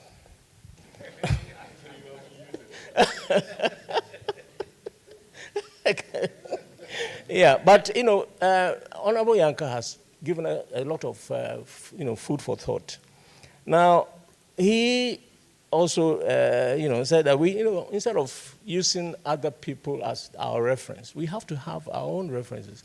So perhaps he will lead the people who will research into the historians that Ghana has produced to see the wisdom, the contributions that they've made to enrich our culture and our development. Now, the other thing he said, and I think we should also task our headmaster, he says we should clearly define where we want to go. Because if you don't do that, then your development, your growth will not really be well-guided and well-directed. We have to clearly define where we want to go. And this is why the dialogue that he's recommending must take place. I believe that after this event, our Old Boys Association will begin to think about that kind of dialogue that will be centered at the school itself so that the students can also benefit. He talked about many things about our culture, our proverbs, which we haven't really paid much attention to.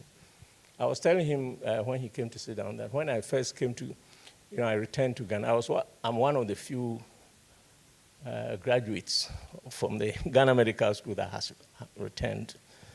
In fact, most of my classmates are still out there in the US. It's only about 5 of us who have returned.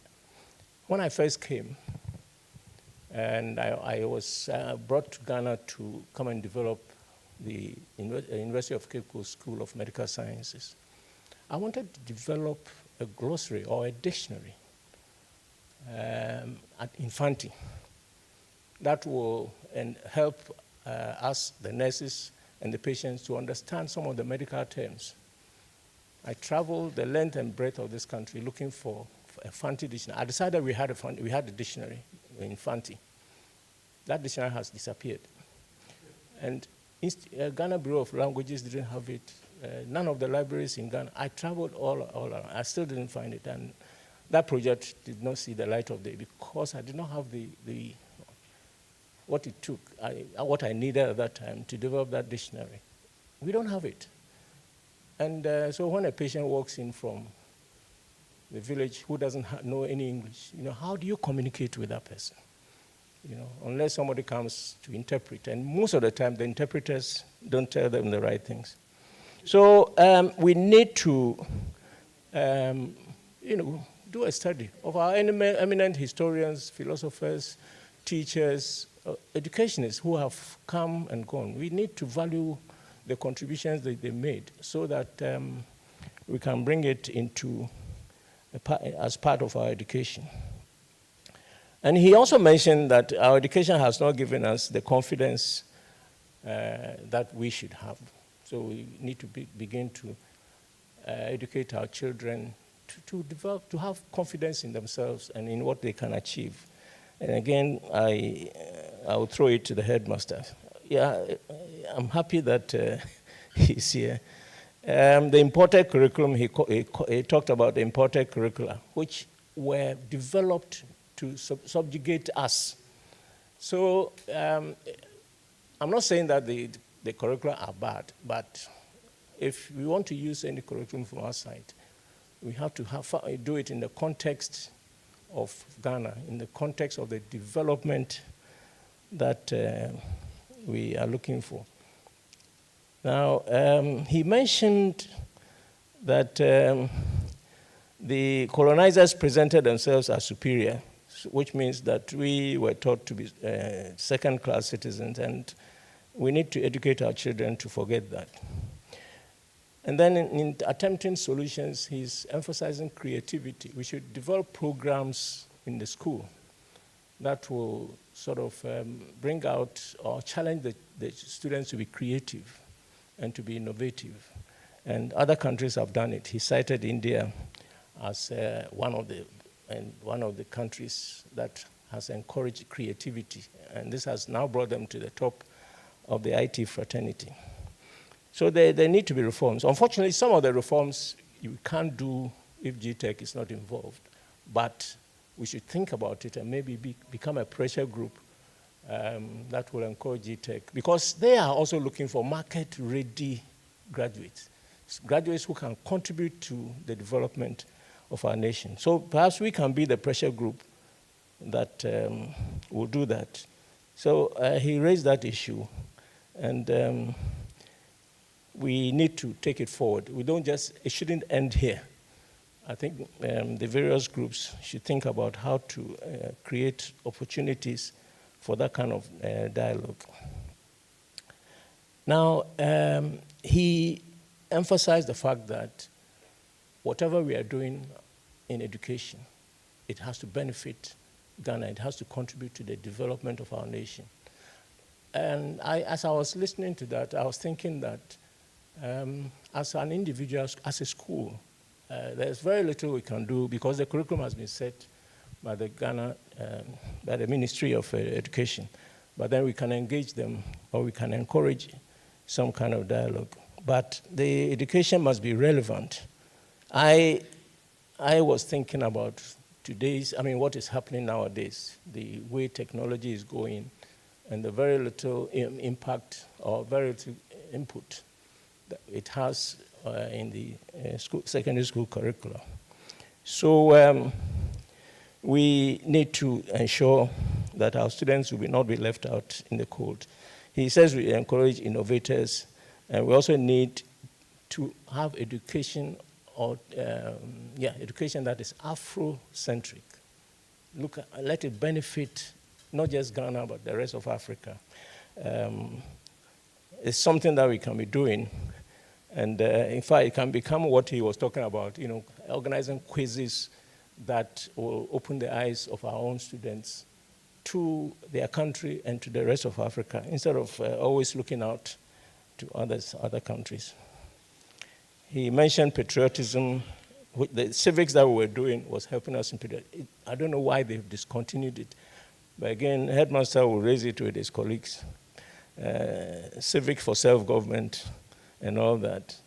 But the one that I really, really enjoyed listening to was the issue of having problem-solving education.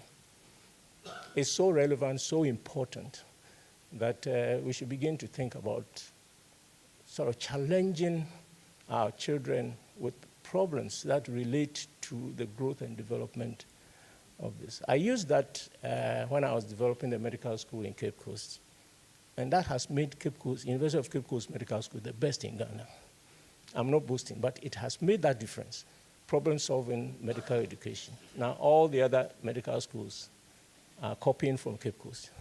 So let's make Adisadel a problem-solving institution, whether it is in the arts or in the sciences, whether it is in recreation or so and so. Let's train them to be problem solvers, because that's what brings out the creativity. So we are challenging headmaster. He says that the quiz competition should be problem solving. We can organize it at Adisadel so that others will come and copy. It's either we are first or we shall be with the first. So that's that. On that note, I want us to really give a big hand of applause to our lecturer. He's really fed us. He has really fed us. And thanks, Honorable Kojo, for stimulating us to think. There's so much that we can do which will cause others to follow us. And periodically, we will want to challenge the headmaster to find out whether he's doing what has been suggested. Because this lecture is a very rich one. And we want to thank you, Kojo, for this. Thank you very much. Thank you very much, Professor Harold S. Amonu-Kofi. And when I was introducing, I mentioned him as with the Cape Coast Technical University. Forgive me about that. He was the chancellor of the first chancellor of the University of Cape Coast School of Medical Sciences. A round of applause for our chairman. And he has distinguished himself very well in giving a kind of summary and direction to it. Headmaster and the global president.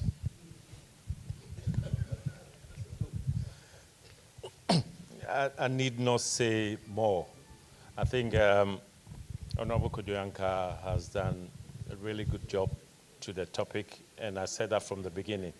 And our chairman has also kindly summarized expertly for us, and this is a thought-provoking lecture.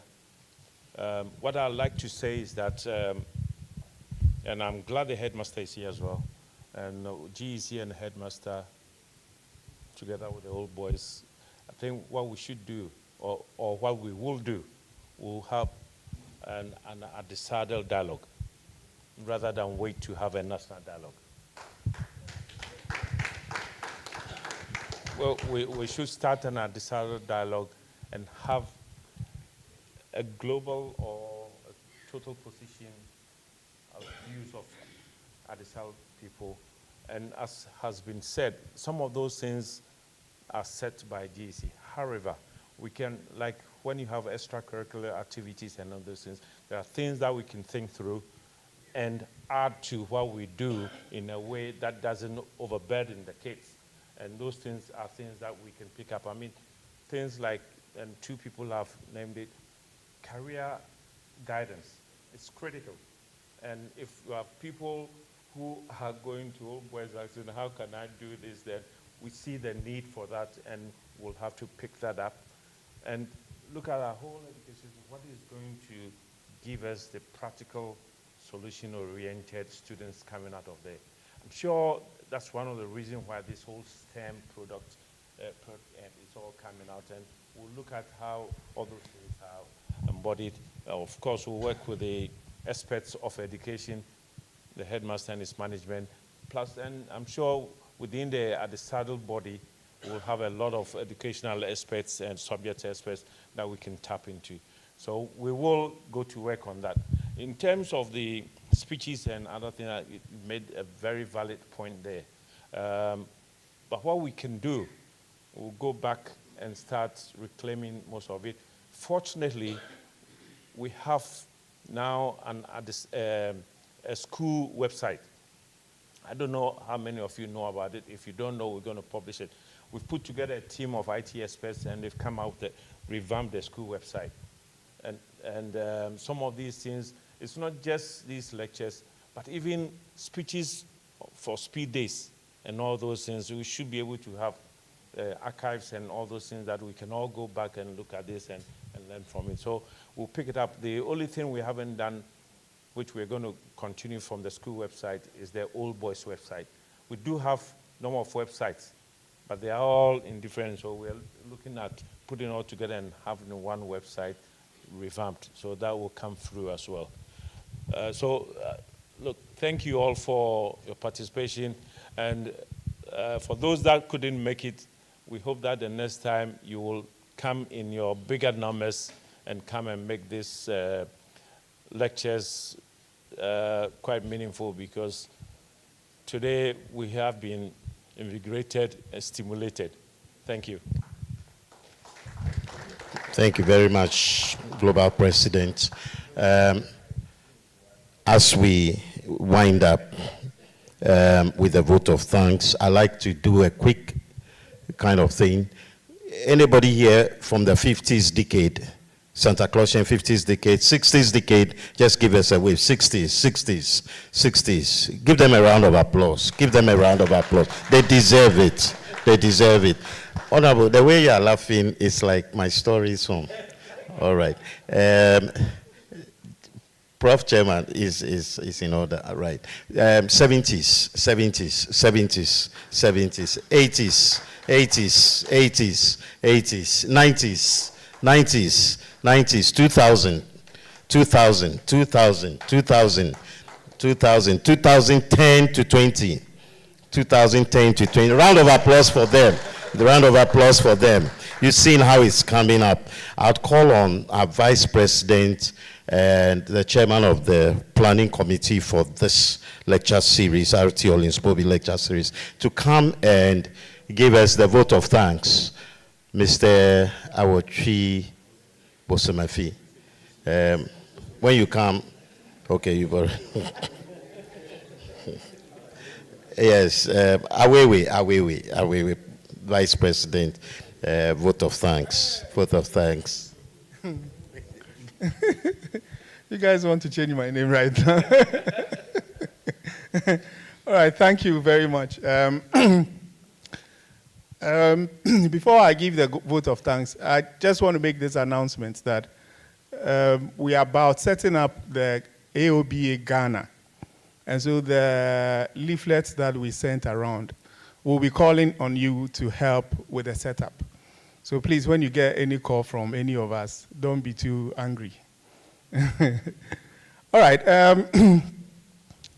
Vote of thanks is quite interesting. I'm not going to go direct into it. I just would want to say a bit of around the 64-year group. You know, this is the second 64-year group speaker for this event. Yeah.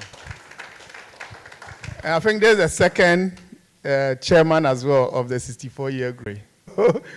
He said, this is the theme. Do you like it or not? I said, yes, sir, I like it. So apart from the fact that we've got two amazing speakers from them, they've also changed our thinking around how we come up with a theme. We've noticed that it's better we actually look out for a speaker and give him a theme, allow him to come up with a theme and research. Because you would agree with me that the theme and the research that has gone into this lecture is amazing. This is about, I've been around for a while. I've attended almost all the lectures we've had. And I must say this is extremely solid. So thank you, Uncle Kojo. And the chairman as well, thank you very much. We also had to do a lot of discussions, I've been around the theme and around who He said he had some programs to go, but he had to cancel all of that. Here we are. We haven't had this lecture for a while. After 2019, we haven't had it for a long while. So this is the start of a new era for these lectures. I'm sure that since the GEC president is here and he's also been around for a while, we would continue with this lecture and we'll make it much bigger than it is today. So thank you very much. Thank you. We have item 13, just some small chops and then some drinks, and then we would also network a bit before we retire to our various homes. So please stay around.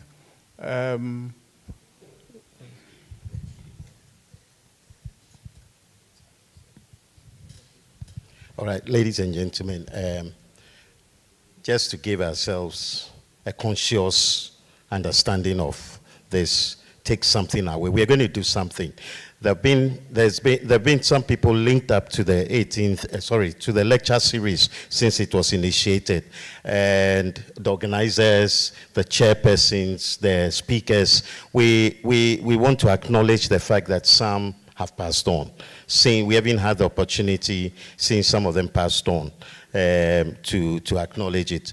Mr. Akayensu, Emmanuel Akayensu, was a chief organizer, chief director for this lecture series. And then our own Mr. Benasco.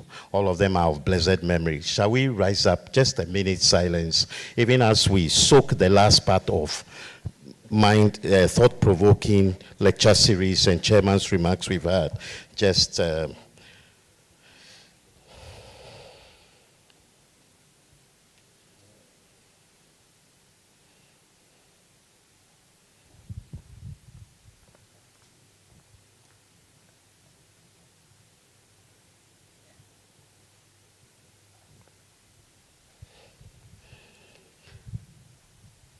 may the God of the founding fathers, whom we believe is our God, keep and rest in peace the departed ones. In Jesus' name I've prayed. Amen. Uncle Kojo, thank you very much. Madam, you can understand how the speech also came. Madam, thank you very much. Thank you very much. Thank you very much. There's item 13. Picture. There will be a group picture, so let's all just come up stage. There's going to be a group picture. Then item 13 will be there. Please, all of us, just move quickly so that we take the group picture with our chairman and our speaker. Yeah, okay. We'll do it.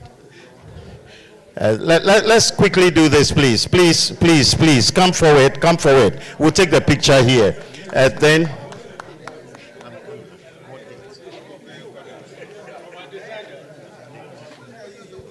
Okay. Please come forward. You come. After which we will do the dog talking. Please come. And just a reminder whilst you are coming that there's going to be an annual dinner dance.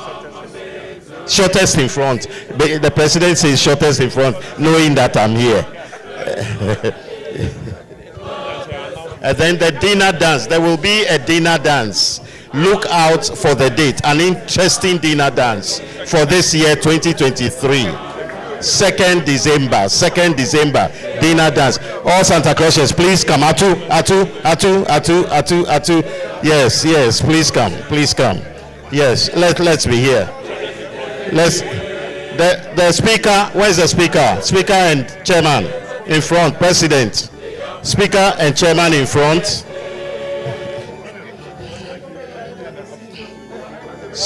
Speaker. Where's the chairman? Where's our chairman? Prezo, where's the chairman? No, Prezo, the chairman is behind you. Can you let him come to the front? Chairman to the front. And then the speaker is enjoying in his life. This is a Santa Clausian speaker. A Santa Clausian speaker. The senior wants to punish him. Senior Longi wants to punish him. Okay. Okay, so the picture man. Let's look into the picture. And then we'll sing the Adisadel on the hill. We go. Adisadel on the hill. Well, Primus, well, go, Primis. Amator of great men. Santa Claus, so hail Adisco, great Adisco, we shall never be beaten, we shall always bear the power. Adisco, hey, Adisco, great Adisco, we shall never be beaten, we shall always bear the power. Thank you very much. Thank you. And we are grateful to all of you for having attended.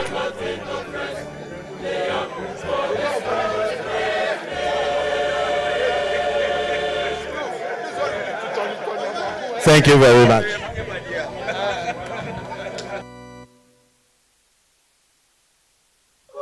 Santa Claus shall stand up to honor those who have builded the school with their faith. Our alma mater, a blessing upon us. Please us remember the strength of their name.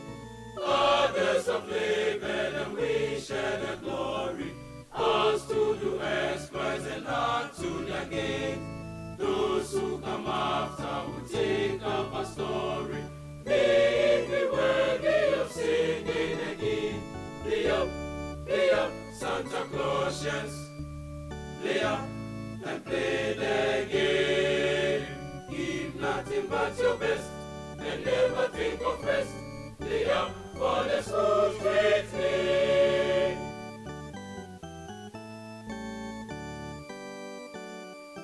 Humbly in a schoolhouse, see him who founded, formed his beginnings, enduring his vow. His was the triumph of lordship surmounted. Yours is the chance just to make it worthwhile. Give of your best to the school, his creation. Work with your head and your hands and your heart. Play up for house and for school and for nation. Cry on a man, let it do his part. Play up, Santa Clausians. Play up and play the game. Give nothing but your best and never think of